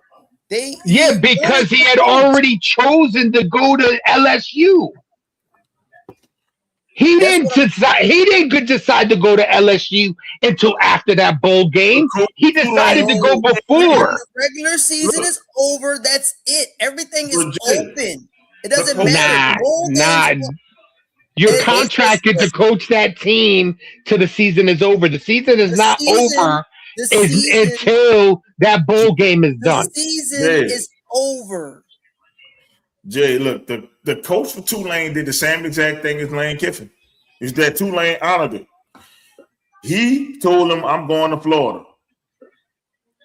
And they let him coach the bowl game. And Tulane said, we don't care. We'll let you go out on your own terms. Ole Miss didn't do it. Told him, hey, that's it. Then why is it you say that the NCAA told him he couldn't coach it? Why did they let the dude from Tulane coach his game then? The Tulane fought for it. They said, you know what? We want to honor him. And he made it to the playoffs. We want to honor that coach. That coach was recruiting and fucking he was doing double duty. He was fucking trying to coach for a game and recruiting. I mean, It And happened. preparing for his job at the same time. And I mean, Ole Miss told Lane, no, we can't do it. That's Ole Miss being bitter. They probably have been in the national championship game. Yeah, Lane Kiffin there. They'd have probably beat you if Lane Kiffin was there. That's their fault. They cut their nose off to spite their own face. That's on them. Yeah, then they were stupid. I didn't know that was the case. I thought that you're telling me the NCAA told them he couldn't. That was on them. I didn't know that Ole Miss. Then fuck Ole Miss. Then I'm like deuces.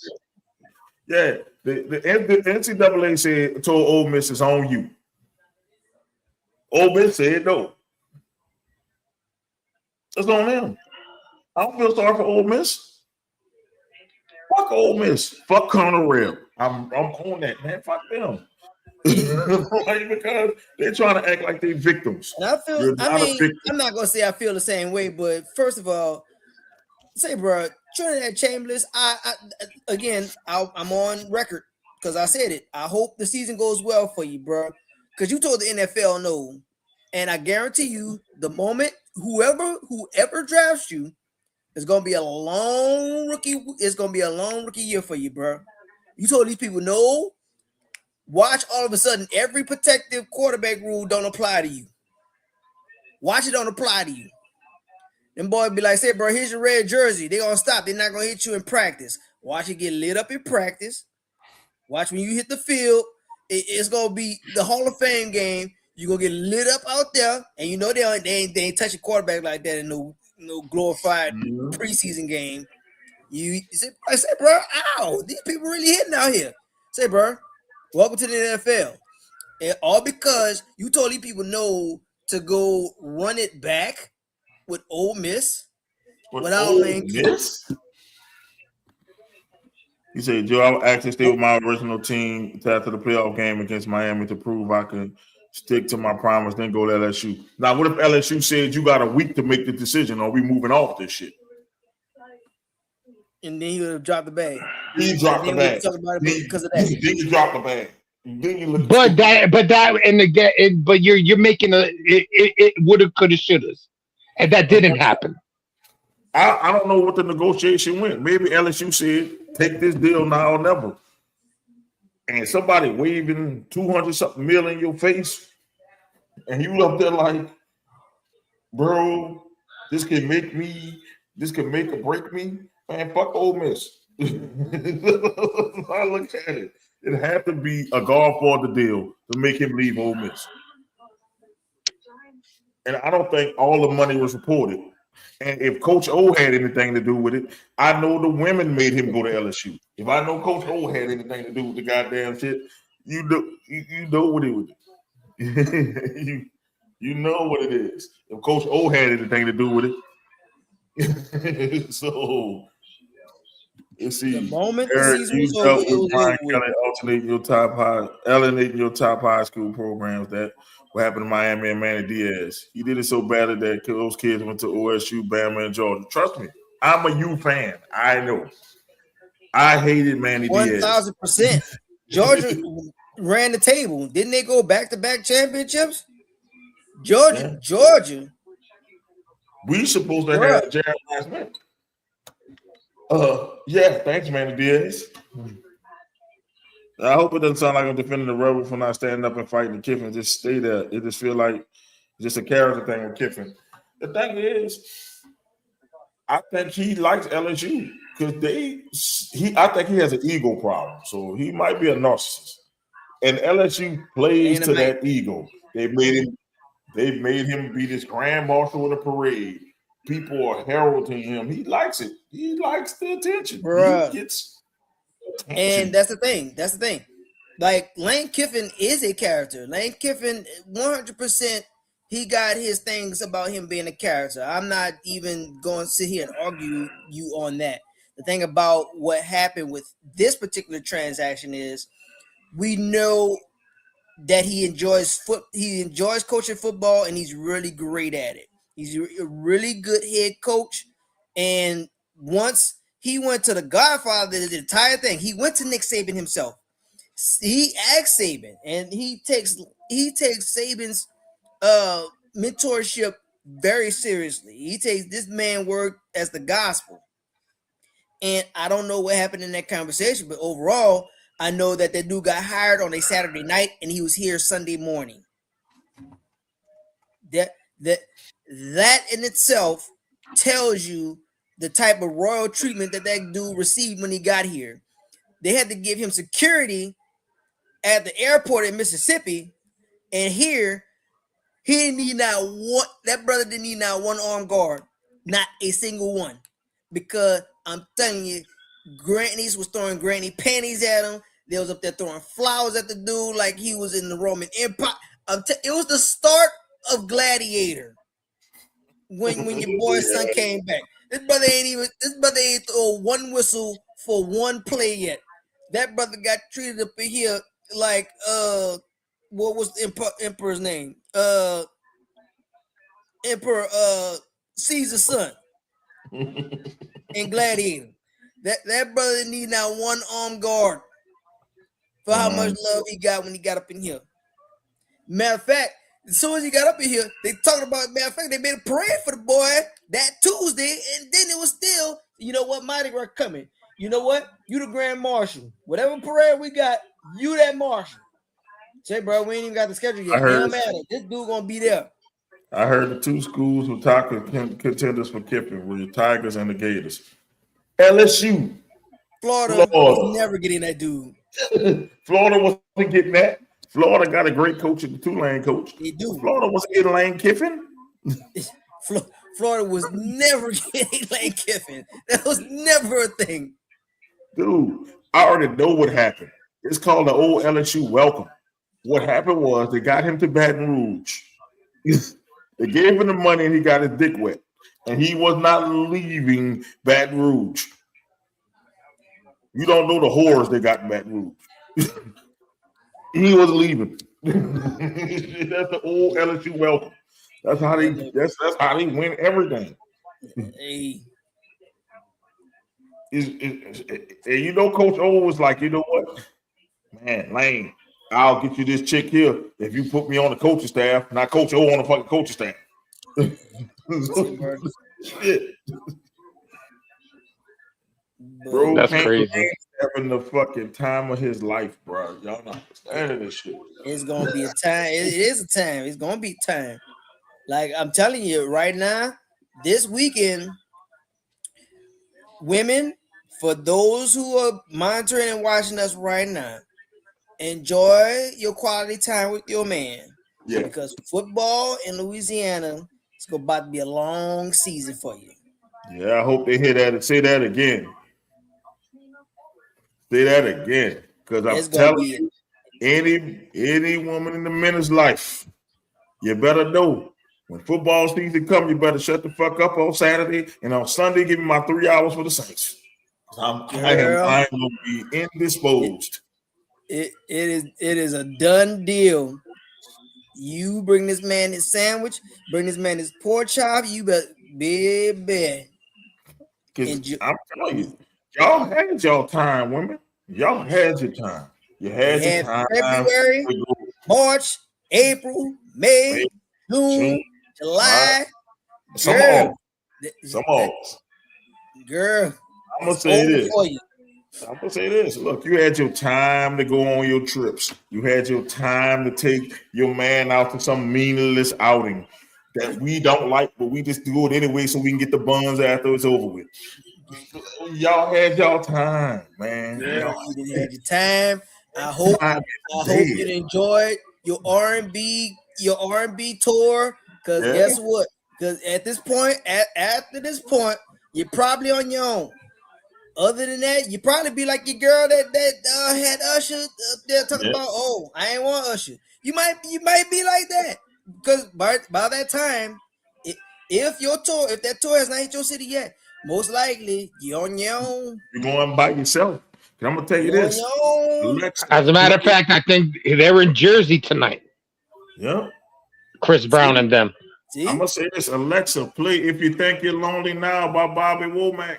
Because that's what y'all gonna be, baby. Y'all gonna be by yourself. You gonna be DJing by yourself until the game is over, baby. It ain't going down. That man. Ain't no halftime freakies. Because I ain't trying to fall asleep on the second half. You gonna wait till the Saints is over. You gonna wait till the U is over. you gonna wait. That man is consumed Friday night. If he's not into the Friday football because of the high school, but he gonna be looking at Saturday's morning shows. He gonna be watching the games on Saturday. He's gonna be watching these matchups, getting his fantasies lined up together for Saturday night for Sunday morning. And brother gonna be occupied Sunday morning, Sunday Eric, afternoon. you missed Thursday. You missed Thursday because you got to get your shit together Thursday. See, Thursdays too, girl. It's a you got Monday to Wednesday, baby. Monday. Monday. Sorry, you don't even get Monday. You don't get Monday. Wednesday, baby. You get Tuesday and Wednesday. That's it. That's it. And if I'm watching NXT, you got Wednesday. That really, if you think about it, you ain't got no fucking days of the week. You got motherfucking Sunday pay-per-view, Saturday pay-per-view, football games on Saturday during the day, you know, football on Sunday during the day, Raw on Monday, NXT Tuesday. If you watch AEW on Wednesday, TNA on Thursday, SmackDown on Friday, bitch, you ain't getting shit. You better catch me at the 12 midnight, bitch. You got that man for the approximate of 30 minutes. The 30 minutes that brother gonna take to get himself cleaned up is the time you better take advantage of. Because guess what, baby? It's over for you. Catch me when I wake up and after I take my first piss in the morning, and that's it. After that, you done for. Baby, I got 7 deep strokes and 10 Mississippis. That's all I can give you, baby. Baby, I'm telling you, it's gonna be a long season for you, girl. I'm telling you right now. That's all I can get you the game on. So what you want? Look, how long is this commercial? 3 minutes? That's all you're gonna get. That's a heavyweight fight, baby. So you know what I love about Hulu? They tell you how much time you got on the ad. So I'm telling you, you got 3 minutes, baby. You looking at that timer like 2:30? Oh yeah. 2 minutes, 30 seconds, man. What you got? Gotta go fast. You gotta hurry up. You better do like Chris Berman. You better bring some sound that's gonna get my attention. You got the fastest 3 minutes of highlights. Give me the highlights, girl, right now. You better catch me at halftime. You get a good 15 minutes right there. Nah, because if I give you 15 minutes, I might want to go take a nap afterwards if it's real good. I don't want to miss the second half. You can't miss the second half. You better drink a Red Bull or a fucking Blue Chew or something. I'm gonna hit that bitch back on. That's what I'm like. I'm gonna go deep like. Yep. Go take these 3 minutes. Right, into the next touchdown. Yeah, I'm telling you right now, especially how this season looking, man. I mean, overall, in this past off season, like I don't think, and I'm not trying to down anybody else, but the news out of LA with the Rams have really like put a shock into this league like nobody's business. And I mean, with the Rams getting this dude and having a reigning MVP, you honestly think there was a shoe-in for the championship game. I mean, it might be now because if I'm not mistaken, the Super Bowl in LA this year, right? Yeah. I think so. Bruh. This is a dangerous combination. Like these people got the reigning MVP. You got this guy on defense who's about to wreak havoc on whatever 68 teams, or I guess you take away 3 because you got to play your people twice. Or you take away these 6 games. Whoever that got to line up against this dude, he gonna wreak havoc on you, and possibly because dude out here practicing with the football equipment or the helmet rather. You get this guy get out of retirement to make this one last run. Man, like these people just stir something up. First of all, this is some bullshit. Because who the fuck are you going to double team? Good luck. And people are here talking, well, he been out of the league for 2-3 years. Say, bro, they don't even need him for the full season. Only thing they really need him for is the playoff push. And the playoff is only 3 games. You still got to score touchdowns. I don't give a fuck. We already know that you need to play good on both sides of the ball in the NFL. So they still got to score touchdowns. Okay, hater, but remember I said reigning MVP. I mean, he ain't lost a step. Like, I thought he was held together with duct tape last year because all of a sudden these reports came out that he got these back issues. I guess the back wasn't enough because he got an MVP out of the deal.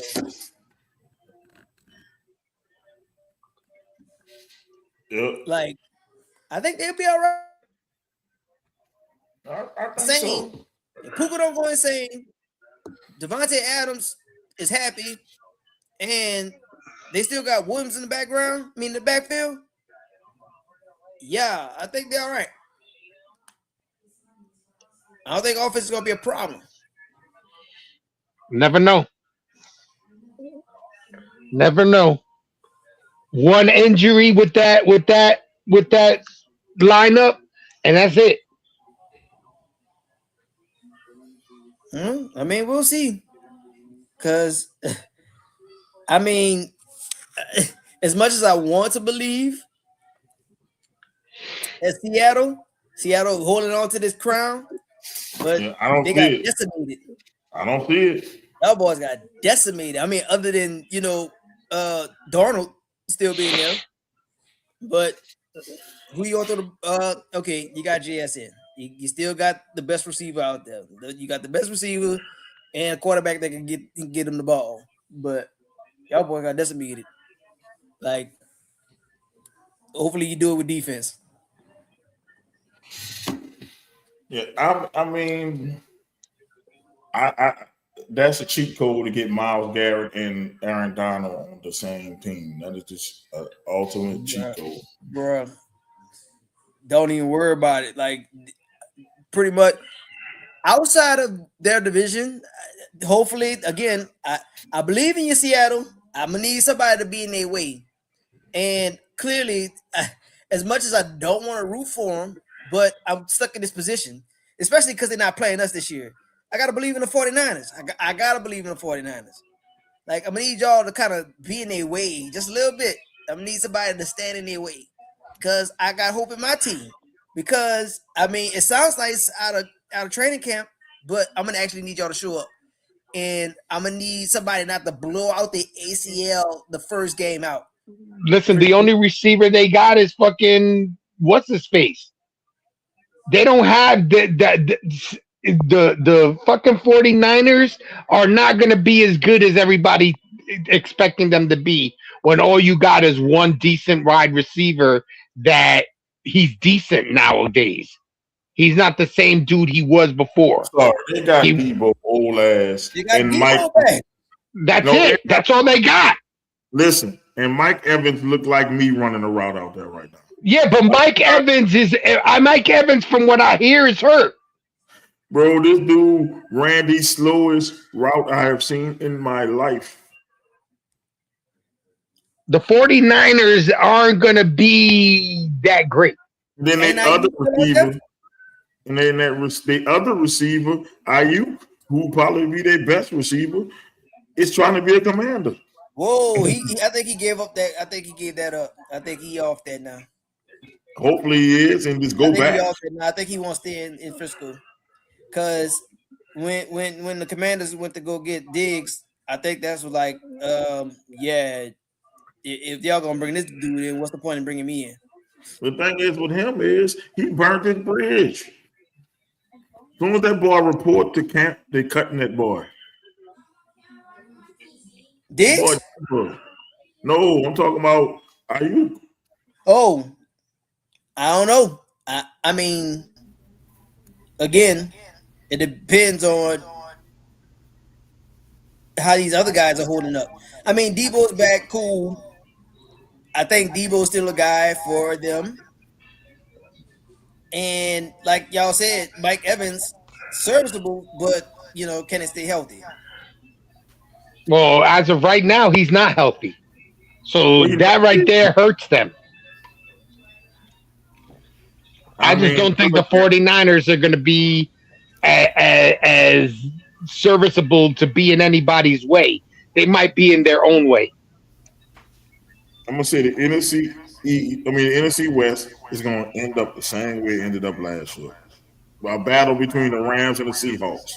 And the other two taking their way there.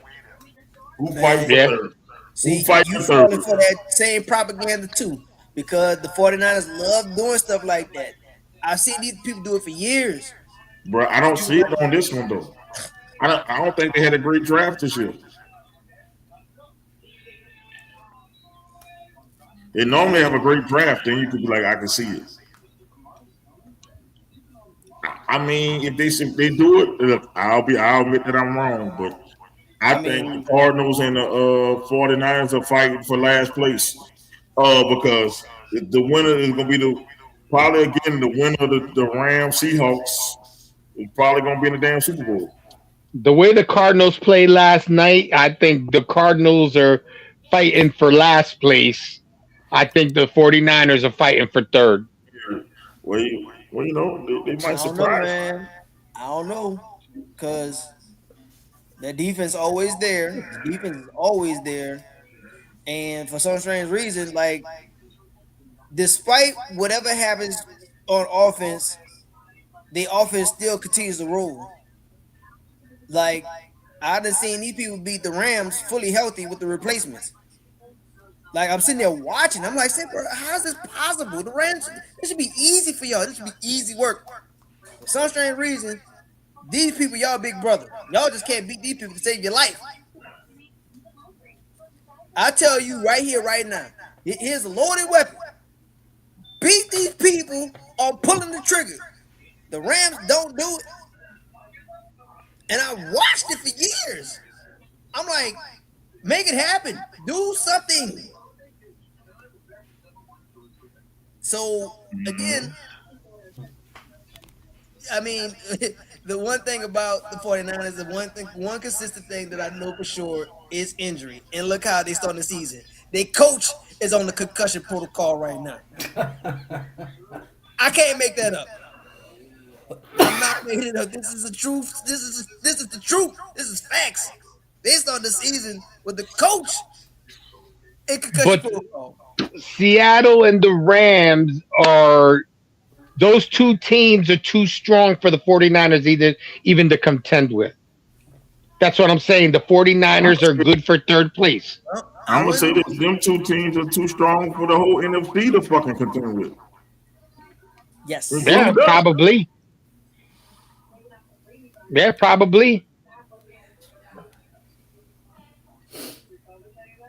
I'm just saying. I'm just thinking about it like this: until you knock the champs off, you got to always consider them. And then the Rams, they was right there without Miles Garrett and Aaron Donald. You had Miles Garrett and Aaron Donald to that team. That's ridiculous. Yeah, that defense should be a lot better than it was last year. And then you still got Puka Nakua when he get out of rehab, and you got Devontae Devontae Adams. Williams. So when I say the Rams are stacked, they doing what they did before. Remember, prudent picks. Yeah. They sold their souls to win the Super Bowl. We don't care they're about gonna do it draft picks. again. They say we sold our soul for a Super Bowl. Remember that, Eric? They did. sold They the did. Super Bowl. They're They doing did. it And again. they're gonna do it again. They're selling it again. They do it. Yeah, if you think about it, you went from a young, a young Pro Bowl pass rusher. You put age on your team with They with said with with Miles Garrett. So did did did did the Rams really do better only because of what Miles Garrett has done in the past? You don't know what Miles Garrett you're going to get this year. You really don't know what type of a player the other dude's going to be. Come on, you tell me the Jets wouldn't take Miles Garrett? Come on. Come on, I'm gonna put it this way, Jay. Cover your ears, Doc Child. Nobody We were we weren't giving away a Pro Bowl pass rusher though. I will give up Jared Verse twice Your on money. Sunday to Miles Garrett. I will give up. I'm gonna say this PG. I forgot the kid with them. So this PG. I will give up Jared Verse a million times over for a shot at Miles Garrett. I'm giving This up. dude just I'm got the giving up single seat. Abdul. I'm giving up Abdul Carter for a shot at Miles Garrett. Of course. Bro, I would trade Cam Jordan and our whole defense for Miles Garrett. I'm being real with you. That's how much I I look mean, at hey, it's not bad. when you look at it like this. Miles Garrett just set the single season sack record. He just on the Cleveland. He did that on Cleveland. We just talked about Cleveland. I And the hate funny thing Cleveland. about it, is Cleveland threw that boy the bag. Again, Cleveland throwing away the bag. Say, bro, please come to Cleveland. Play for Cleveland. That man chose the money. He chose y'all. And what y'all do? Not even 12 months later? It wasn't even last the 12 months. In breaking news, the Cleveland Browns trade Myles Garrett to LA for Jared But it Verse. wasn't like they gave him away for shit. But the thing is, Jared Verse might have been a Pro Bowler, but he's not Miles Garrett. Exactly. Like, and there's no disrespect to Jared Verse. Jared Verse, Nobody's Miles Garrett. you're a wonderful player. Anybody would be lucky to have you in their locker room. But think about this: if Aaron Donald comes back half of what Aaron Donald was, that first round draft pick don't mean nothing because you just picked up Aaron Donald. Absolutely nothing. And probably man won decided yourself to say, you another know what? Super Bowl. That's what I'm saying. One, they don't even need him for the entire year. They need that brother for a stretch of 6 games. 3 to get Pretty you much. back acclimated to the speed of the NFL, and 3 to run this table so we can win this championship. But how do you figure that they only need him for 6 games? There's 17 games. There are. Miles Garrett isn't Superman. He's not going to be able to play everywhere on defense. He's damn close to it because he made the Cleveland defense be Relevant. they had the defense. The people were relevant. What matter of fact, hold up. Let's get this handy dandy device out here. LA won what? 10 games last year, if I'm not mistaken. Nope, because Seattle won 13. So I'm gonna give them 12, 11. 11, 12. Them people won 12 games last year. I think they're okay. You're not just gonna fall off a cliff and go from 12 to 6 or 5. In the Saints case, we were 6. We lost 10 straight. I'm sorry, we didn't lose 10 straight. But in our first 10 games, we lost 9 of them, and we were still in it because our division winner had 7. Well, your division is a lot weaker than that one in over there on that side. Well, true, but I'm just saying that for the purpose of the conversation. Like anything can happen. Like anybody can get hot. Anything can happen. Because last year, who had Seattle going to the Super Bowl on their bingo card? Because it sure was not the Doc. Nobody did. Nobody.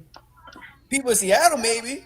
But I'm looking at Sam Darnold like, this is who I won the Super Bowl. This is who I'm anticipating to win the Super Bowl. That's the winning quarterback of the Super Bowl. That was not on my bingo card. I look at it like this. That Seattle team, though, their defense is nasty too. They obliterated the Patriots in that Super Bowl. I mean, every Seattle Super Bowl win, defense obliterates the opponent.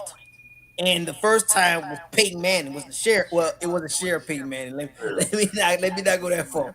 That was regular man Peyton Manning. That was Barney Fife. That was definitely. He wasn't the sheriff then. He was definitely. Yes, I do.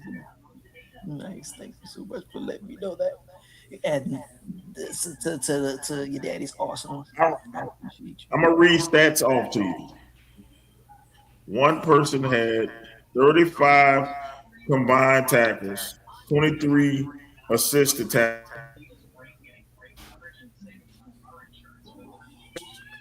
Uh-oh. you. And who's the comparison to?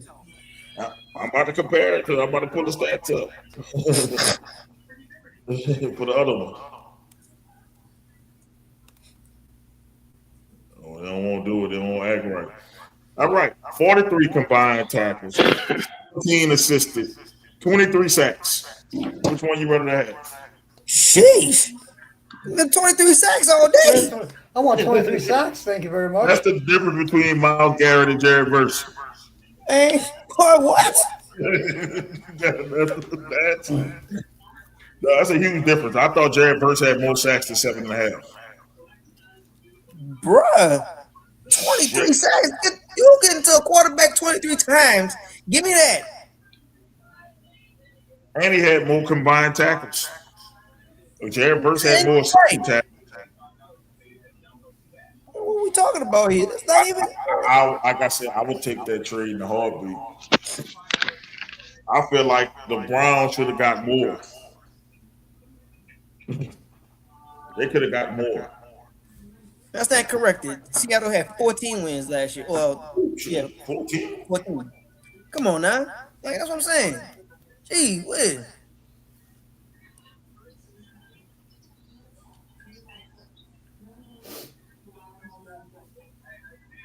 Now let's look at Aaron Donald's last year stats. The last stats he put up.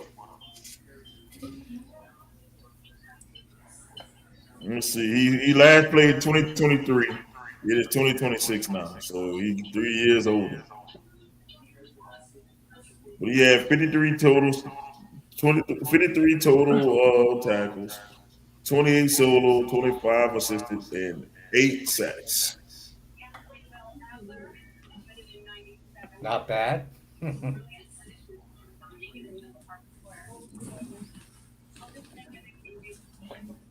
But he got all of that in a full season, not in 6 games. I mean, yeah, I think if you get half of Aaron Donald, you won that trade. Because half of Aaron Donald is a great defensive tackle. But Aaron Donald is superhuman. Like, again, that's what I'm saying. These people have really stirred it up. So, yes, they're there. But then, the NFL got 31 other teams. I mean, it can really be it's really up for grabs. Like, I'm gonna say it's like having Thor and the Hawk on the same fucking team. You got Thor and the Hawk on the defensive line. Superhumans. Yeah, bro. Yeah. And as you can see, having them together, you can really tell since the first Avengers that they really haven't been together. Y'all want to know why? Because it's Cop. Yeah, it's overpowered. It's Cop. I'm sorry, since the second Avengers. Because it's Cop. You having these two on the same squad, bro. It's Cop. Hey, bro, we're going to have to separate these dudes, bro. Put them on other sides of the world. Put them on other sides of the universe. They can't be together. Because these people together is unstoppable. It's unbeatable. Yeah. Unbeatable. But who else really looks really good? And I mean, I know we haven't really started football yet. But I mean, with everybody coming out, I think in the AFC East, that division is up for grabs. Because, I mean, although Aaron Rodgers is old, but why are you really coming back? Clearly, he might have something to prove. I mean, you got your old coach back. The formula was there. Anything can happen with that. Didn't he get Mike McCarthy fired from fucking Green Bay? But he did. He won a championship with dude. So, Yes, he did. Stranger things Yeah, have but happened, right? now Pittsburgh, now they have a quarterback. As much as some of y'all may hate him, he's got wide receivers. He's got a decent running game. You know that division is not that good. And I mean, outside of Cleveland, I mean, the quarterbacks are all there. So, and I mean, and Yeah, I don't want to dismiss Cleveland immediately. If they say, you know what, bro, I may be paying you, but you can pay to sit on this bench. And That I'm gonna put part. this young gun up in here and I'm gonna see what he really got. That's what needs to happen. yeah. So We were saying that earlier that we don't think Deshaun Watson. You know what I'm saying? We don't think just because he's getting paid that money, he should play. yeah, bro, I don't care. I mean, clearly y'all don't care about throwing away the bag because you paid this man, you paid Miles Garrett, and then 12 months later, not even 12 months later, I'm sorry, you trade him. So again, y'all already told me that y'all can't manage the money. That's what y'all told me. That part. So clearly, if you're not good at your job, you might as well throw something to the wall and see what sticks. Let's try something different. Let's try actually giving a guy who's been playing the playing time, and not the guy who's been say, bro, wear this cast every day, everywhere. All right, and the moment he immediately leaves the facility, he's out here engaged with his fiance, and they're out here doing whatever. Say, bro, aren't you supposed to be wearing something? No, girl, they be playing.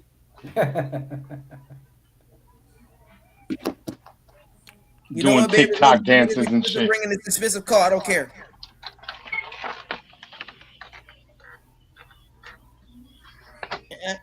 Ain't no way. There's no way. So Cleveland, I hate harping on y'all the way that I do, but for real, place your door and call it a day. And Washington football team, you might get your nickname back. You might. It might. I might actually start calling y'all your actual name. I don't know. I'm debating on it because you didn't bring in Brandon Ayuk. It's good,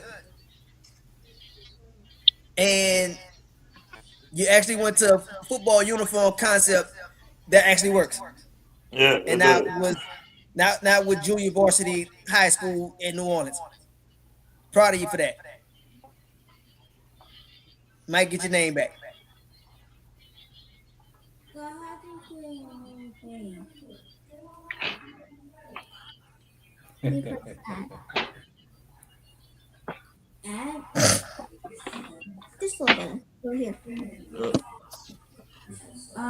Somebody I really had it in for. Who else I really have it in for? I don't know yet. We'll see. I got the creativity back because I got my team back somewhat.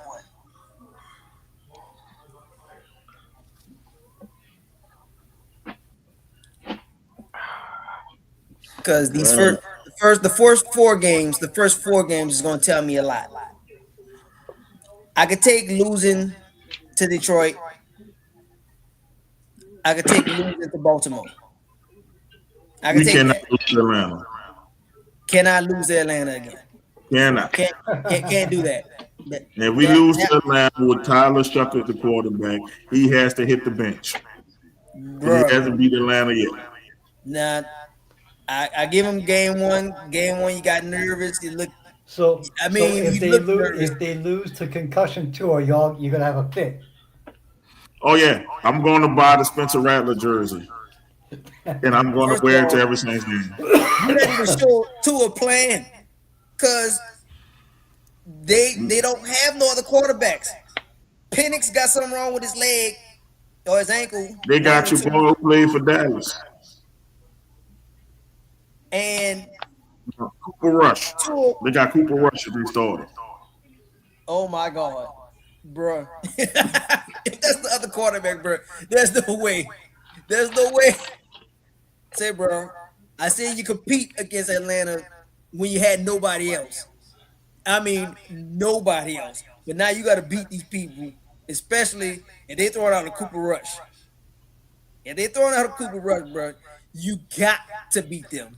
There's no ifs, ands, or buts about, especially on the anniversary of Katrina, brother.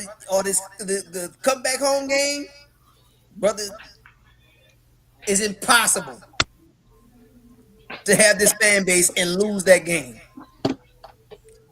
Impossible. I don't care how bad that I done bought into you. I don't care how bad you done bought into the culture, into everything that we doing down here, all the mannerisms. You could know every Lil Wayne song word for word, brother. You better win that game. You have to. I lose all faith in Tyler Shuck.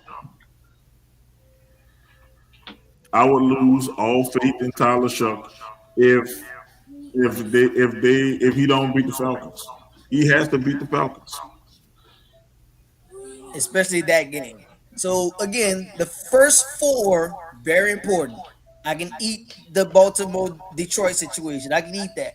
Because, you know, You're losing one of those games. You're losing I'm at least expecting one. big things out of Baltimore this year.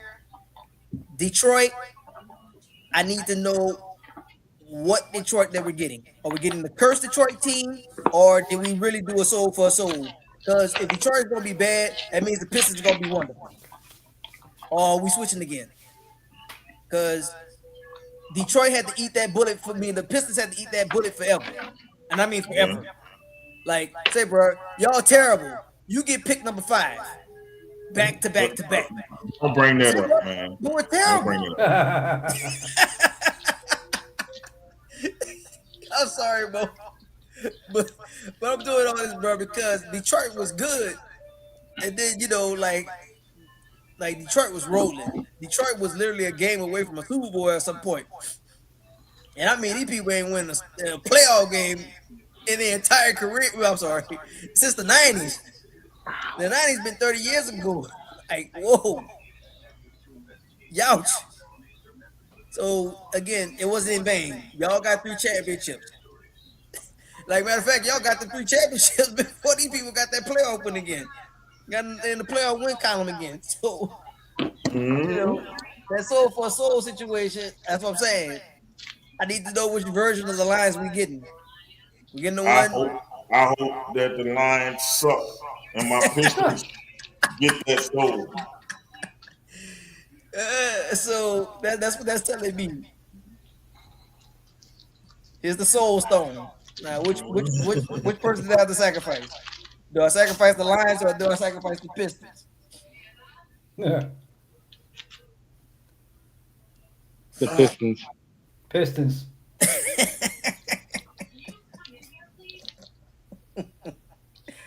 Bro. It's only 17 games. It's only 17 games, bro. That's why I like football season. Every game matters.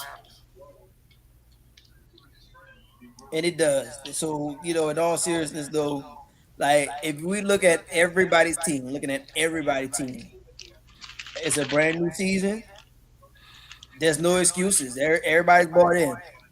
Like, Hater, you got Gino back. You know, he found his long way back home, but he's back home.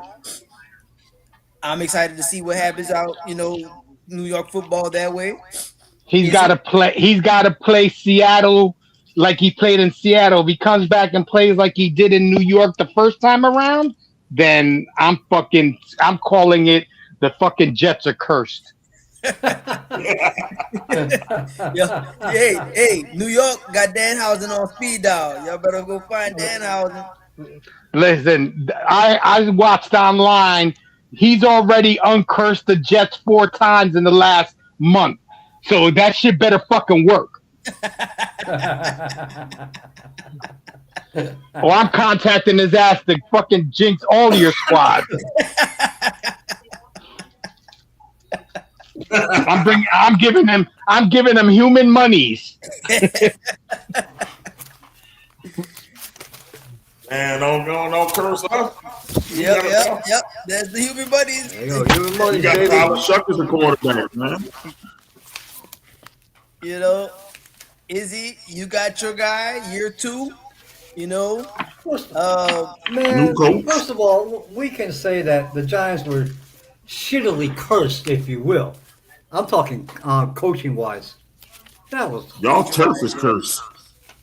Yeah, that it's time for them to fucking change that bullshit. If they fucking put grass down for the fucking World Cup, why didn't they keep that shit on the ground? I agree with you, brother. That's a good question. They Y'all and really they be did like once play Vegas. with grass, so I don't see why not do it again. Well, the That's what I old wanna stadium had grass, I think. Yeah, This no. MetLife had grass. Um, but still, if you can, I don't want to hear. Well, it's expensive. Let me tell you, the health of your players pay you there, pal. Fucking, don't you want the best services you can get for your players? Put some But grass I on the fucking field. listen. I understand if you're playing in the stadium by your fucking self, but you're sharing it with another team, so you fucking split the expenses. So, I'm with you. You I'm with know, you. fucking New so York is fucking crazy. now the thing, Yeah. I guess that they're doing to me, this is what it seems like to me. It seems like they're cutting costs because although that they're sharing the same stadium, they're dressing it up for whoever's playing there. Excuse me, whoever's the home team. Right. So you want the green end zone and the Jets emblem in the middle, and then you want the blue end zone and you want the Jets. I mean, I'm sorry, the Giants emblem in the middle at center field when it's the Giants being the home team. But why not just do like Vegas? Just get the rollout grass that you actually Facts. taking care of, Yes, and on Arizona does the same thing. Absolutely. and just you don't even have to change the color of the end zone if you want to cut the cost. Just get a whole nother placemat with the grass and put it together. You have the green one and the blue one and call it a day. Like it don't take long to take the paint off of midfield No, it No, and doesn't. just whatever. Like that's the it's only just thing that will make it it's that. just that they gotta hire somebody to do it. Especially there's some weeks that one week the Jets are home, the next week the Giants are home. So then they got to do that shit, every week or every other week or whatever.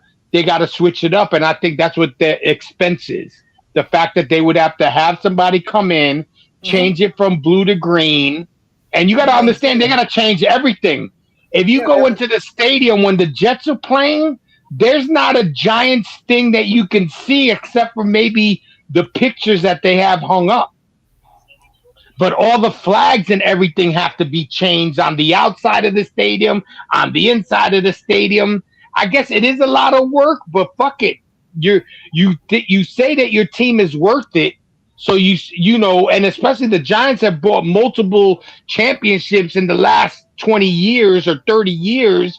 They have the money to fucking do shit. So I mean, overall, who's paying attention to the outside of it? That's just me personally. Like the inside, cool. You want to change that? The New York Football Giants or the New York Football Jets. Say, bro, that just takes maybe a crew of maybe I don't know 10 people. You go 10 on this side, 10 on this other side. Take the blue off, put the green on, and vice versa, and then just roll out this grass. The grass is already there. Only thing you got to do is change up the end zone. Like not difficult. It's Not difficult because you don't have teams that are sharing the same space. Yeah, I mean, yeah, it is easy for me to see. I'm just saying. I mean, look at how the Clippers and the Lakers previous years did it, because that's exactly what they did. And the Clippers was very vain. Them boys up there hanging up pictures of they starting five. The Lakers ain't got to do that. Man, take this stuff down and put this gold around here. Call it a day. And I mean, basketball is played a lot more frequent than football. So if you can't do it with this kind of time, bro, you got four, you got what 3, 4 days, bro, before these people come up here and play, barring Thursdays. And then if it's that, all right, as soon as the game's over, it's midnight. You still got one day. You got Friday, Saturday, bro. Get this stuff up out of here, man. This is your job. It's your job. See, if I know my team is playing, or let's say I'm in charge of that stadium, and I know the Jets are playing, and the Giants play Sunday at 4, and the Jets play the following week. that Sunday after the game, I'm gonna have a crew working to get 99% of that shit done. So then this way, the rest of the week, it's easy to do everything else. Right. Because I mean, look at the Saints. I mean, during the middle of the season, the Sugar Bowl is played while the season is still there. There's an active NFL season. So we can still have a home game. Case in point, because I used to do the whatchamacallit over there, and I seen these people do it. I seen these people literally change it from a Friday night to a Saturday in the afternoon. And then, you still got your stuff to do on Sunday. So say, bro, get these people out of here. You sit here, you hose pipe these whatchamacallits down the little the floors. You hose down these floors, get all the junk and guck up out of here. Guess what? The people that's doing that, hey man, get your paint thinner, knock this part out. I don't care how big this emblem is. You can take up the entire field, get this thing off and put this fleur de lis right here and get these 15 fans around it so it can dry quick. And then, about time the morning hit, get this stuff off, it regular dry, it don't dry, I don't care. If it get on their jerseys, then it's just gonna be more money because guess what? Say, bro, I'm auctioning off this jersey that was game worn. And guess what? This dude got tackled at the 50. Oh, look at this mark spot. It's gonna make me remember this forever. They gonna sit here and send it to whomever charity case cause and call it a day. But it's really not difficult. It's not as difficult as we making it seem. Yo, I'm bugging out right now. I'm watching a fucking commercial on TV, and it's fucking Deion Sanders fucking promoting Depends diapers. Yes, he does. Well, the man don't have a bladder. Yes, he's an old man. Hey, like who gonna tell this man anything? Prime time depends, baby. That brother got 3 rings. Must be the diapers. The money. Must be the diapers. Don't worry about it. We good with it. That's crazy though. Man, that dude had a lot going on with him, man.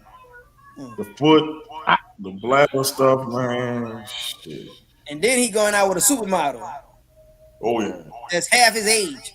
Man, he's prime time. That shows you don't need the bladder to knock it down. And she probably be wiping his ass too. Come. Hey, man. Hey. Whoa, get it. Come on. We ain't seen that fucking Indian dude in weeks. Exactly. Or whatever he is. Yeah, leave him alone. He's okay. The Arab guy. Oh, man. The Arab guy, I don't even know where the Arab guy is. Shit. There he is. What? Brother, what's that? What's that, brother? What's that, brother? What's up, brother? Yeah. Yeah, I know we've been talking NFL, but I want to bring this up only to hear some of the takes. I'm going to say a name, and you probably really don't know who this person is, but his name is Enes Kanter. That piece of shit. oh, That piece of trash. Freedom. Yeah. He's trying to get into the WNBA. What a Is he? joke. Yeah. He declared himself for the 2027 WNBA draft. Man. gross. That is gross. What a gross human being.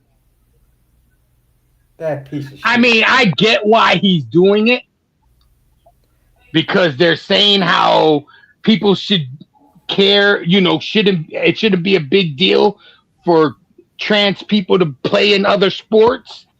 So he's trying to do the same shit. I mean, I'm not saying he's trans because I'm sure he's going to be dressed up like a dude. He's not going to put a wig and makeup on, but he's trying to prove a point that if it's okay for women to play in men's sports, why can't men play in women's sports and vice versa? Okay, I get all of that. You can make your point. You can say whatever it is that you're trying to say. but overall, it got to be done. And when you sit there and look at it, does it look visually aesthetic? But Will it's it a look straight visually aesthetic? women's league. Why is that scumbag trying to prove a point? Yeah, but they've let trans people, and I'm not that I'm for it, but they let trans people be women in MMA or men that say they're women fight in MMA fights, and he's going by the rules that the WNBA has put out there. So he's trying. I don't know if he's for that shit or he's against it. I'm not sure what his motivation is. I just don't think women should stay playing women's sports, and I don't care if you identify as a woman, and men should play men's sports. And if you're a man, then you're a man. I don't care what you identify as. What you're biologically born as is the sport or is where you fight or where you play. That's the way I see it. Why can't we just have a trans league? We said this. Because there's not a lot of trans athletes out there. Not my fault. Bogus. Not my fault. If y'all sitting here, y'all got the audacity to be like this, then y'all huddle up together. Y'all got y'all support and got y'all chats and got this and the third. And I'm not saying this to be malice, to be malicious or show malice towards y'all. But if that's the case, then y'all compete with each other. Yeah. Like everybody starts somewhere. That's transsexual can go. So I'm sorry, transgender. Listen, the WNBA doesn't make money as it is. They're not going to come out with a trans league. So wait. No, they got enough money. That community makes a lot of money. Yes. That community got the most money. You got money to do what you need to do. Because the WNBA started with what 8 teams? It started with 8 teams. They need 4. Give them 4. They don't have, like I said, they don't have enough trans. So what are they going to play? One day a week against the other 3 teams in the league? That to me is that's a waste of money. My shit is, if you're born a man, I don't care if you want to dress up like a woman and play in the NBA, but you got to go through the same regimen that all NBA people go through. No, you know what I'm saying? The same thing with that. What? Give them their own league. That's what they need. They need their own league. Like we had the Negro leagues. They need their own league. They don't have enough people to have their own league. Well, that's not our problem. Again, so that's what I'm saying. So if you wanna play in the WNBA, you have to have a fucking pussy. That's it. They can make them now, so you don't want to do it going down that rabbit hole. Right. If you manufacture that stuff, like case in point, because I harp on this lady all the time. I harp on what's her name now? Kate Jenner. Like now all of a sudden, Kate talking, I really regret doing this. One, who told you to do that? I didn't ask she doesn't want to do. She's regretting it now because she's not accepted by the people that she supports. That part.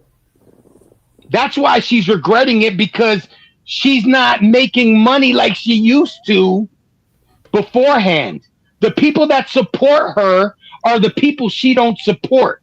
And the people that don't support her are the people that she supports. And that's how it is. She ain't making that money no more. When have you really heard of Caitlyn Jenner doing anything since she got changed? Or since she changed herself? Or since he changed himself? However you want to call it. You ain't heard about him in the news. The only time you heard about him in the news, he got into that accident and killed somebody and got away with it. Literally. That's the only time you've heard about him.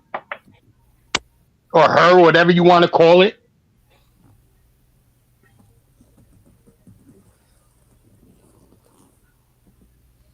And that's what it is. He's not supported by the people that he supports.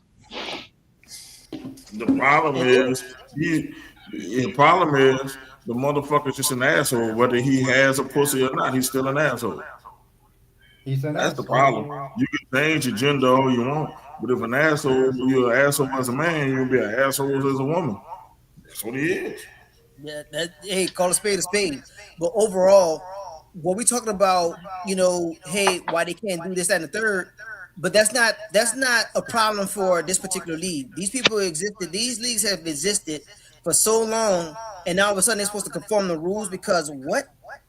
Because Mo had a good point when the Negro League came about. So it was the Negroes playing the Negroes. The Negroes had their own league, the Negro League. And then it got to a point, hey man, look, we trying to go out here and do this. We deserve a right just as much as the next man. And they went out there and they had their challenges. Everybody's gonna have their challenge. You're not gonna sit here, you're not gonna hit a home run the first time you're getting out there anyway. So if you want it so bad, why don't you have your own thing, go through your struggles, but you gonna sit here and all of a sudden these rules who's been here since forever, that's ancient, and all of a sudden we're supposed to conform to what's going on because of y'all situation? How is that fair to the other athletes, the other competitors, the people who actually put their blood, sweat, and tears into this for years over, and all of a sudden you come up in here because of some decision that you made when you was what? I don't even know the age. I don't really care the age. It's irrelevant. It's irrelevant because Motherfuckers in their 50s, man. It's not getting me to what needs to happen as far as my viewership is concerned. If you're gonna sit here, if I'm sitting here watching the NBA, I'm watching these dudes up in here lace it from the other side of the court, 94 feet, whatever. If you play in the NFL, I'm watching other dudes run into other dudes, and so on and so forth. If it's boxing, competitive sports, I'm watching this dude who's in the same area or same class as this other dude because it's not fair. That's why they got this stuff separated. Don't come up in here because you came with this Johnny Lately idea, like you talking about changing your clothes for the type of season that it is outside. Or it's hot, let me put on some shorts. Or it's cold, let me go put on this extra coat. And Caitlyn Jenner's situation, you up in here talking about, well, I like wearing these dresses. Why you can't do that as the gender that you are and then still identify as a man? Now you up here talking about, damn, bro, I made this really expensive a mistake. This is my thing, man. It's crazy. It's just the fact that it's only one side trying to get on one side's sports. You get what I'm saying?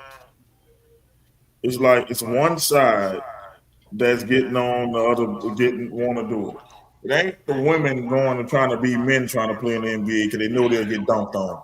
It'll be balls all on top of their head and they can't try to play in the NBA. They know.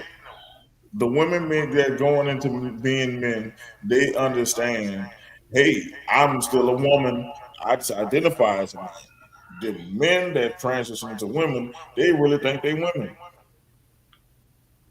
And I know this from where I work.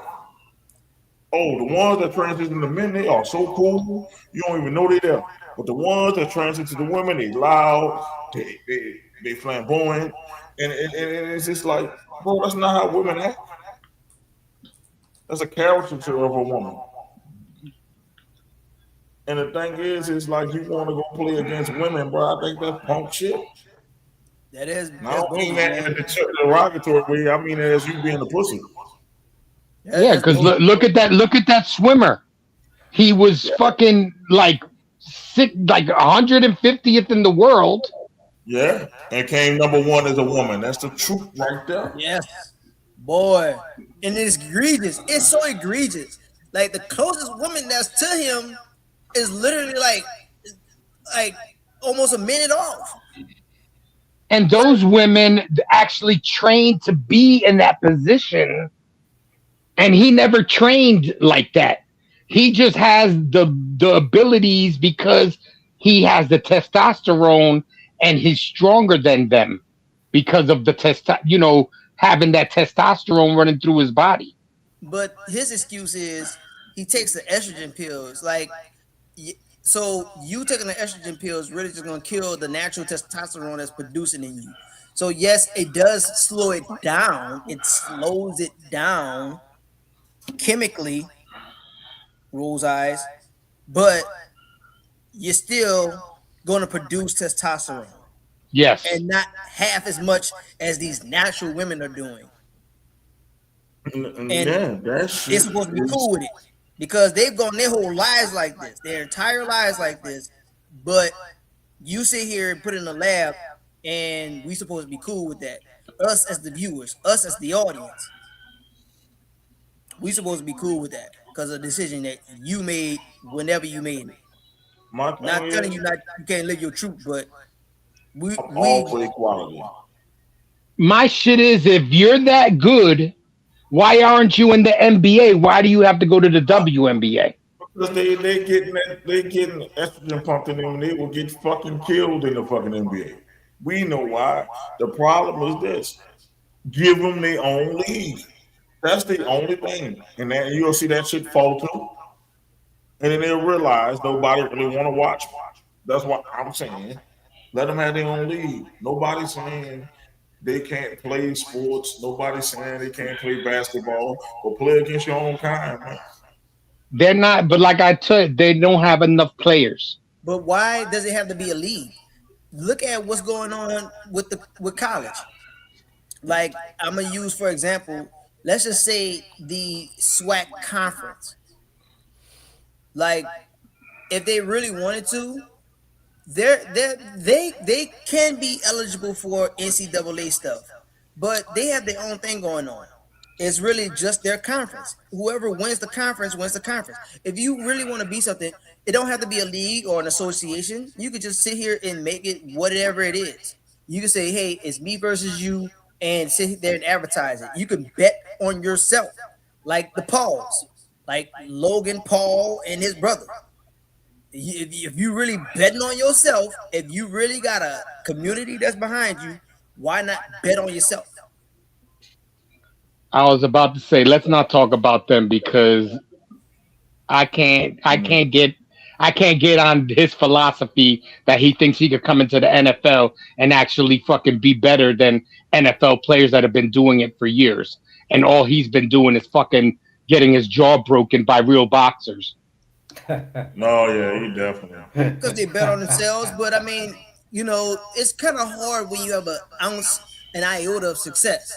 Now, I can say for Logan at least, because Logan really has been everywhere. Like he's been, the high school athlete.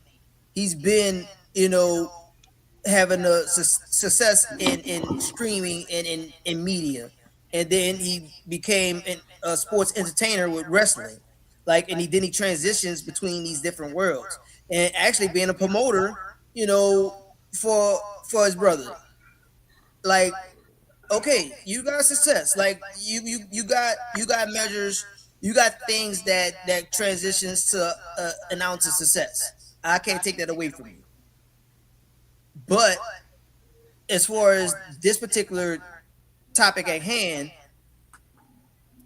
if y'all really want this, you really want to go out for it, and they got these people that be like, "Oh man, I wish I had this bravery," or I look up to you because you have this bravery. Okay, don't sing it, bring it. I mean, it's not up for us because if that's not our cup of tea, we're not going to tune in. Am I correct on that? But they have somebody that'll inspire that's inspired by it and be like, you know what? Maybe I can. Maybe I should. And that's your business. I mean, will we sit here and give it an ounce more than 15 minutes outside of when it streams and we just so happen to catch it on our timeline or in our media feeds? Probably not, because that's not our interest. But somewhere down the line, if y'all want it, go for it. Bet on yourself. But they don't got no business going in this thing that's been out here against people who are naturally men, who are naturally women, and being competitors, because that's not fair. Why should I have to take away my rules or conform my rules based around what you do? The world doesn't revolve around you. My shit is in this with the situation with this dude. Whatever team has the balls to draft him is making the WNBA look stupid. All you have to do is not draft him. You know what I'm saying? Don't draft him. When the draft comes up, you go through the whole draft and don't even say his name. and he'll fade out. He's trying to make himself. Somebody might. Nobody's gonna draft that dude. That's gonna make a mockery of that league. And that league is already having problems as is, so that's why I'm saying I can't see them drafting him. Man, send his ass back to Turkey so they can players. kill that motherfucker. It really won't even be that. I said that out loud. My bad. Send his ass to Turkey. That's why he ran his ass to America. Let's call a spade with an endless canter. He been ducking that smoke with Turkey. Now all of a sudden you want to just cause trouble everywhere. First it was on LeBron. Now it's on some other shit. No, go back to your home country and play in a women's league. See what the fuck happened to you. I'm about to tell you, say, bro, you're more than welcome to do what you do over there. But I'm being real with you because I'm getting tired of this dude. Every so often this dude coming in the news with some foolish shit. Go back to your home country. Say, bro, clearly you didn't watch the last big man who didn't take things seriously. Because the last big man who didn't take stuff seriously, he wound up spreading more COVID throughout the league. When the league up here talking about, yeah, because Gobert was like, I don't take that stuff seriously. All right, now the league shut down now, bro. We ain't even playing basketball right now. It's a reason why Entis Cantor is in America. He can't even go visit his mama in Turkey right now. So let's call a spade a spade. The thing is, you ducking smoke from Turkey, and you want to cause trouble over here. Leave them ladies alone, man. Yeah, bro. I'm like, yo, man, just not the fact that you want to play ball. Go play in the Big Three. There you go. And nothing wrong with that either. Like, people watch the Big Three. I watch the Big Three. That's entertaining. That dude ain't nice enough to be in the Big Three. He really not. Look, that dude can go he can be a pop ball legend.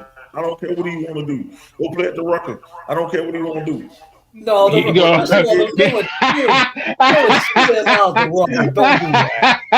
He's like, go to the Rucker. You better take his ass to California. He ain't coming to the Rucker. He going to the Rucker. Get the fuck out of here. Pee Wee Kirkland. Look, you can be the captain of the CYA league, bro. I don't care. He ain't better than King Duck. The fuck out of here. Oh damn. Pee Wee Kirkland still hanging out at the Rucker. Because I know that brother ancient. That brother dropped in his cancer right now. Sidney Dean better than him. I don't care what you do. Leave women's sports alone, man. He ain't better than Sidney Dean. Fuck that. Nope. All Billy Hope. Hell no. Or Billy Ho. Yeah. Billy Hope. Let's talk about Brock Baker. Who? Brock Breaker. Oh, you talking about yeah, bro. You could be cut. Scott Steiner's son is basically call him cut. I think yeah. Actually, what was he called with? For the Revolution Rumble. What was he called with? It had to be some type of steroid or something like that. I mean, it's only 6 games too, so I mean, it's 6 games, but definitely performance enhancing drugs. It's definitely daddy's gear. He got his daddy. He getting ready for that wrestling debut. That's what he doing. He ain't worried about football or style class. Wait, now here's the deal. When is the Paris game? Isn't it in October or November? I think it's November. I think it's in October. Don't WWE have an event scheduled in Paris too? Oh Lord. Because I think he'd be like, you know what? I think I'm done with football now. And simultaneously make his debut in the WWE. But the thing is, he can still play in the preseason. So if he balls out the preseason, do the Saints hold a spot for him? Nope. I honestly think so because the wrestling thing kind of holds him down. Like he got a little fan base down here. It's not a lot, They love it. but yeah, he got some We steam want down to see here. Scott Steiner, man. I'm mad that he got caught with the shit. We want to see Scott at the game. Then why didn't the Minnesota Vikings keep Brock Lesnar? I mean, that's the Vikings. I don't. The Saints have a need at receiver, and he look like I he's was a gonna great say player. the Vikings weren't desperate like the Saints are, Well, because we pray for their receiver Wow. room is garbage. it Was was it was garbage. It's not this garbage receiver anymore. It room was. is loaded because and it's a terrible take on my end, and I'm sorry in advance, but the cost of losing Rashid Shaheed, if that's the price of gaining this locker room, I will take it 2 times over. But say you'll pay that price. And we did because literally that's all I sat on in the year 2025. I didn't gave away 2 champions. It gave up Shaheed, Super Bowl champion. Gave up Alvarado, champion. Like, if that's the cost, Looking good for the Jets. We gave up Demario Davis. Right. Champions. It could be. It could be. We That early. might be a good omen. No more option of doctors. They good. I'm about to tell you. Yeah, that's right. They stop going to these doctors, bro. You should go back. You go back to school and become a fucking doctor is what you need to do. Yeah, that's what I need to. Y'all ain't lying. Because that fucking doctors suck. Because Or their personal trainers suck, or their strengthening coach suck. Somebody sucks.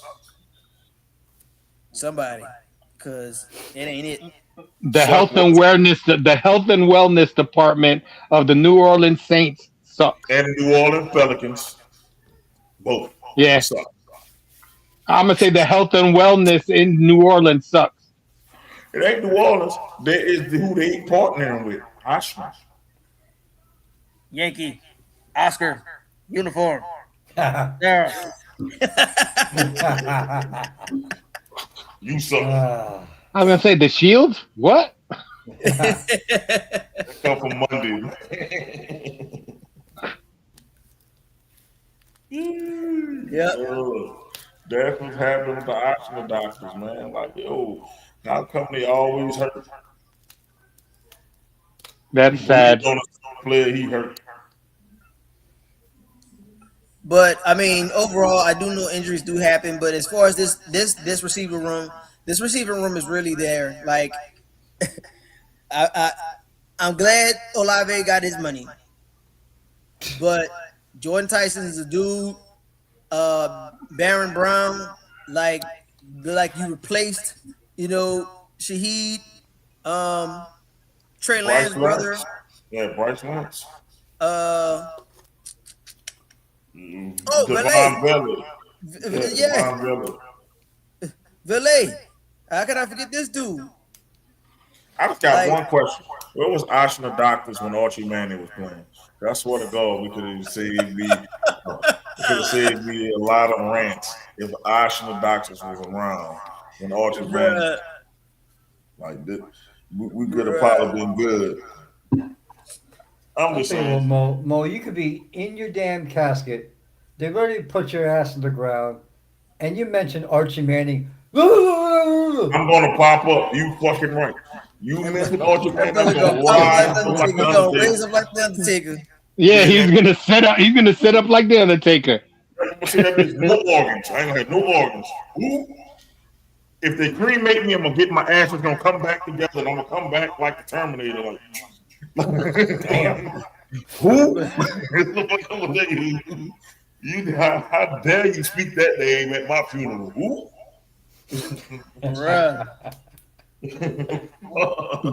They're gonna sprinkle some of your ashes over his fucking grave, So this way you can be together for the rest of your lives. There you go. Y'all bet not. You whoever watching, you bet not. Whoever in charge of my, you bet not. You better sprinkle me in Magic City. You better sprinkle me in or fucking. You better sprinkle me somewhere where I'm going to enjoy myself. You better not sprinkle me on the fucking altar, man. I'll tell you what. I will grab. I will go to your funeral, grab an ash or 2 or 3, Well, hold on. I'm younger than you. and bring it down to South Beach. And I'll bring it. I'll put some in South Beach and some on Alligator Alley.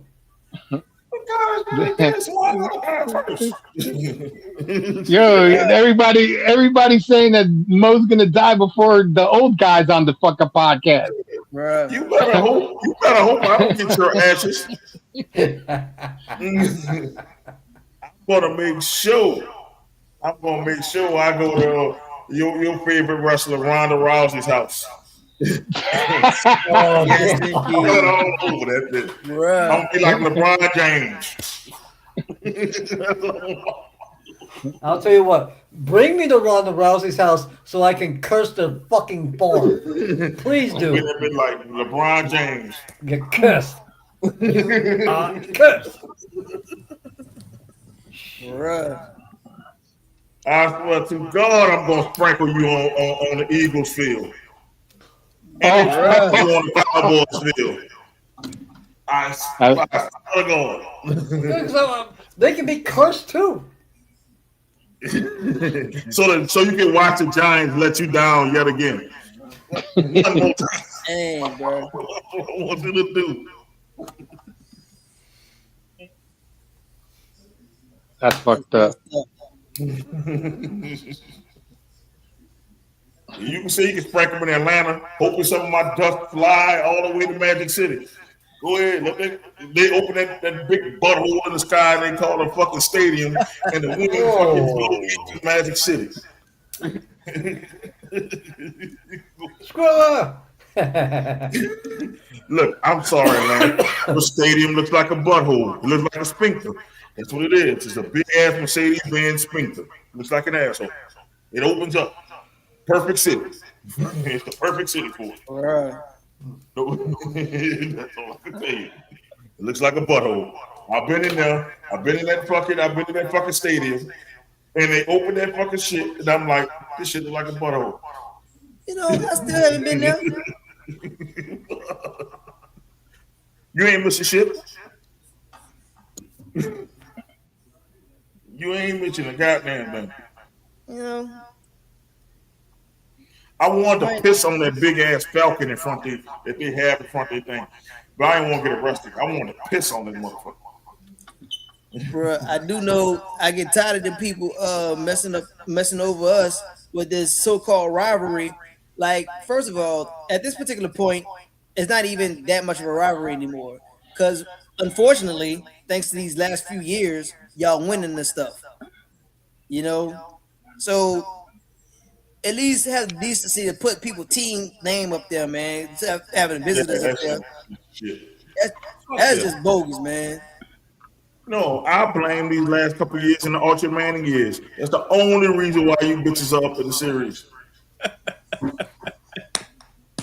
Oh, no way. Bruh. I don't know if you all read this or not, but Dallas Mavericks and Klay Thompson are finalizing a buyout and plans to play in Philly. Yeah. Well, figured it out. Yeah. Klay was there because of the coach. Mm-hmm. So when they deviated from that original plan, because it was supposed to be, you know, Jason Kidd leading up, you know, young Luka, having AD and Kyrie there. Then they got rid of, you know, Luka, then the coach, then the GM. Like, what's the point? Look, Klay Thompson ain't game 6 Klay no more, man. Oh, let him go over there. It's another old body over there. Klay Thompson's gonna be the Pistons killer. Get the fuck up out of here. Nobody worrying about Clay Thompson. Well, All we gonna do is bring Megan Thee Stallion in that bitch and throw his concentration off. they ain't even gonna throw it off. He ain't got it no more. This ain't the same Clay. This ain't his mama name him Clay. It ain't that. Yeah, he ain't. I mean, I His don't know. mama, his mama named him I know he Clay. ain't that dude, I'ma call him Clay. Yeah, he ain't that dude, but I don't know what you want to call him. Or maybe we just find out his middle name. I'll call him by his middle name, but it ain't Clay no more. He ain't Clay.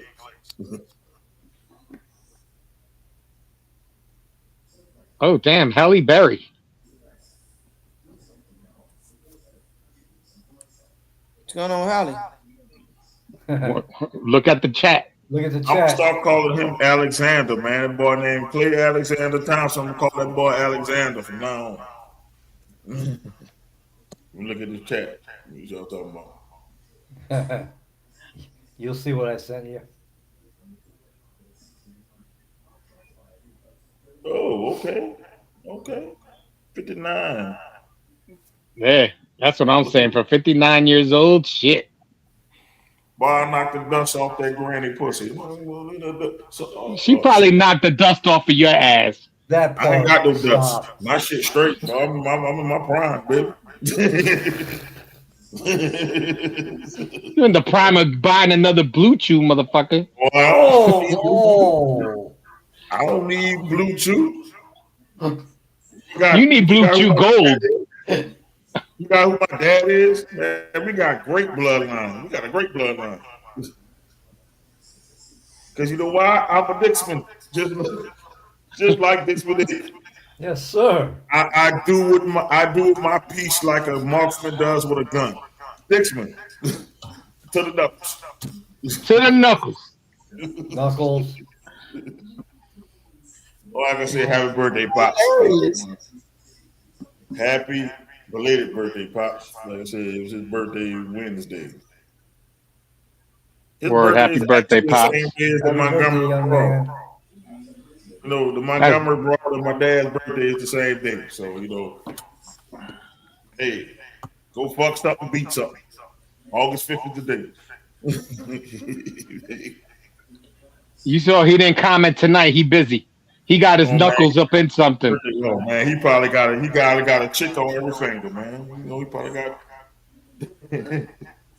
10 now. He got 10 knuckles deep. He 10 knuckles deep. He can't text him 10 knuckles deep. Deep. Shout out to Pops passing out the minivans. 2 in the front, 5 in the back, baby. Shout out to Pops. Damn. Goes like this. I get yes. No visual. Enjoy yourself, Pops. But I know you are having fun. And I wish I could have more fun, but I gotta go to work in the morning. It sucks, right? So we gotta go to the shop. You better not message that man if he's busy. Oh, I ain't got to message. I'm not about to worry about him. I wait till he messages me. I don't fucking text him. Pops either working or fucking. That's my pops. That's what he do. Work or fuck. Sounds like a Pops thing. I was gonna say, that's what I'm talking about. Well, if we getting started on the shout outs, you know, I'm apologizing in advance for being tardy. But thank you for this show. You know, to the co-host. Great show today. You know, for the hater and the minutes holding it down yesterday for the wrestling show.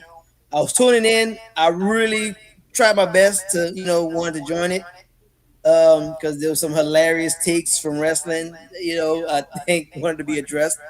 But I'm gonna go ahead and shout out Roman for throwing out that promo. Zoom in. At some point, either that one got to be in there. It's got to be used. Zoom in. Yeah. Zoom in. Zoom in. That's got to be used. That was a great promo. I ain't much gonna lie to you. Both ends. Um, and getting back on the sports take, just like my tag says, DCB, that's Drew Christopher Breeze, class of 2026. Man, look, it's not even about you know, clearly the single accolades, but overall, man, what this man brought to the field, what you got to watch from this man first throw, the culmination of everything that he's done and persevered through. Like this man went through an injury where he thought that his entire career was over. This organization and a coach and a GM and an owner took a chance on him. He brought a team that let's call a spade a spade. Call a spade on this one. The Saints was kind of a doomed franchise, especially going through the time when he got up in here and for what he has brought in as far as a winning culture and what these other athletes aspire to. Man, number 9, congratulations, man. Well deserved. I mean, what a career. What a career, man. Like you really, when I was a fan well before that you arrived, man, but you've really elevated me to watch more, sports overall because what you brought to the football field. And a personal thank you, man. Especially meeting you on 2 different occasions. Class personified, man. Class personified.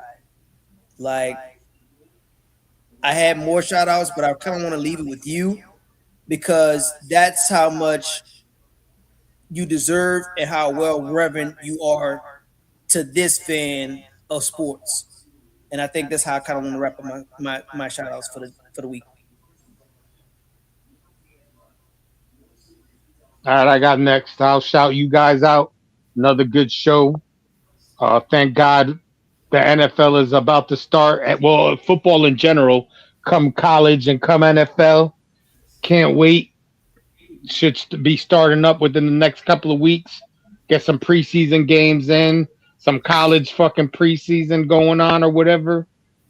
Uh, Shout out. I mean, of course, everybody that's gonna go into the Hall of Fame in 2026 that came out this weekend was great. I mean, my thing because I'm old school.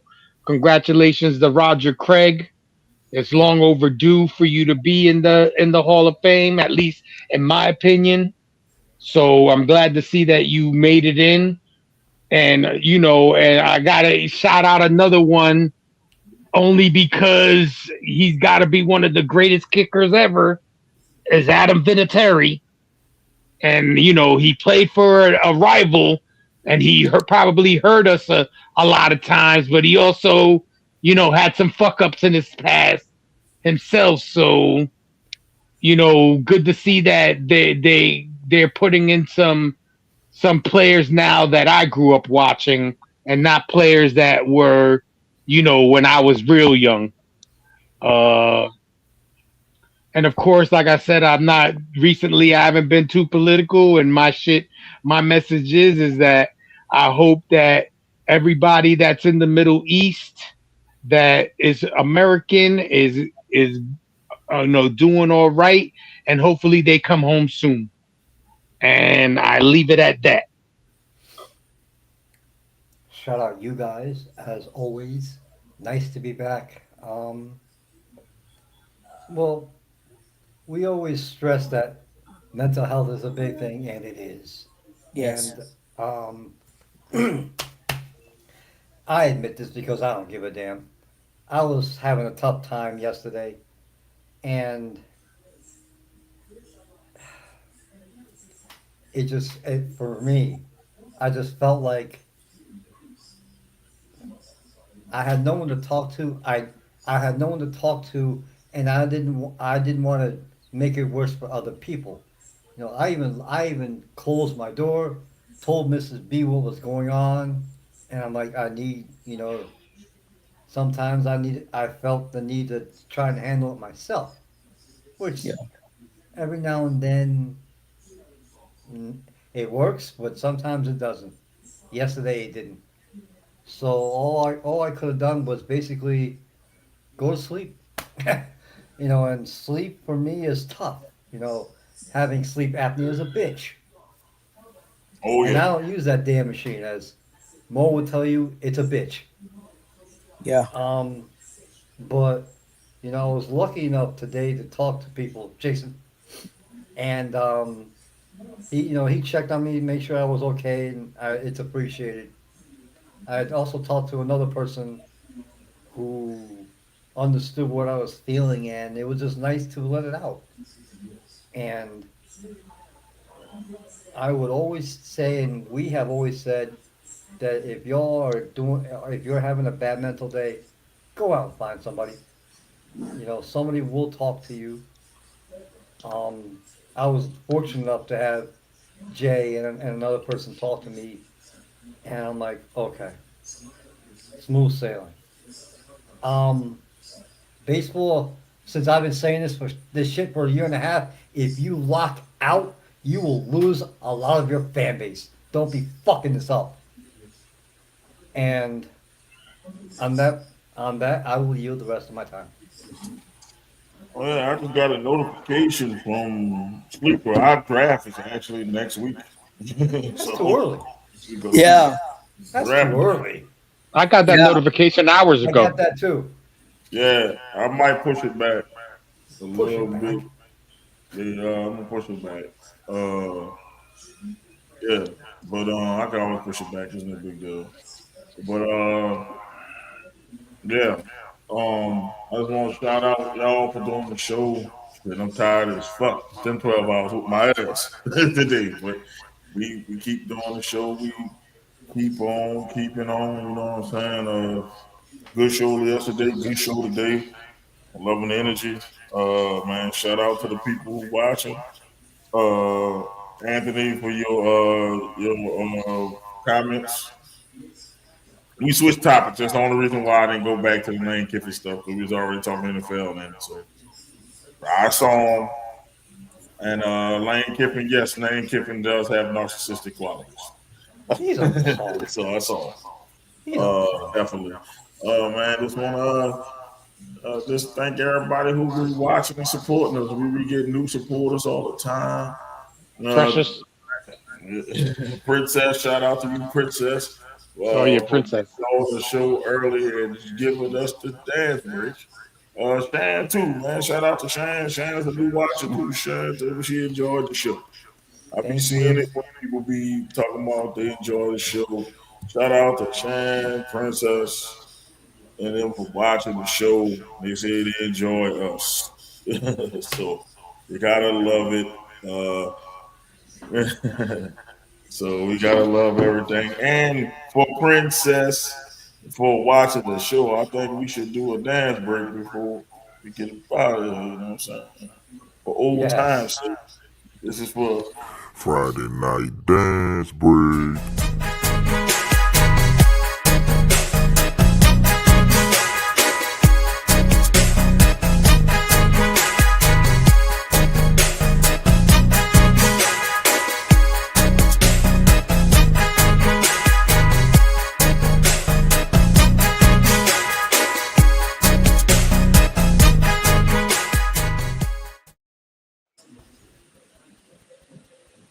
I was smacking it. My bad. oh, it's nice. Yeah. Oh, damn, I'm back. Oh yeah, definitely thank you for the dance break. Uh, hopefully you can get your friends to make us another dance break video. It could be a bunch of buns in it for dance break. You can have Oh yeah. buns covering the whole screen. Yeah. So you can get your friends, friends, family members. Also, shout out to people who be, checking us out. TMI podcast, the Smarks.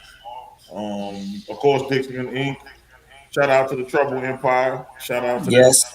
Uh, Yes. we could just kind of thank everybody else. Shoot, everybody else who support us, man. We get a lot of support though. A lot of people text. A lot of people saying keep going, keep growing. So I appreciate it. And we definitely be back next week with the wrestling show and of course the sports show because we got more sports to talk about. So we'll be back next week. So this is your host, the Menace Mo Young. You got Jada Hater. You got the Ferris one, and you got Doc Eric. The whole commission is here. We'll see y'all later. Peace. We out of this thing. That's what first down Cellius.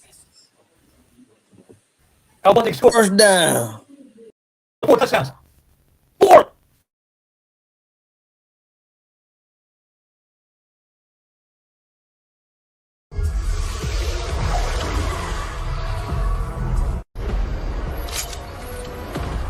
This is the Menace.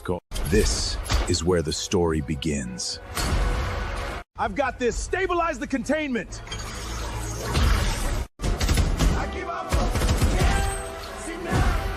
We bring heat and truth, no smoke. Stand ready, weep your ears open and your guard up.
We ain't ducking no smoke.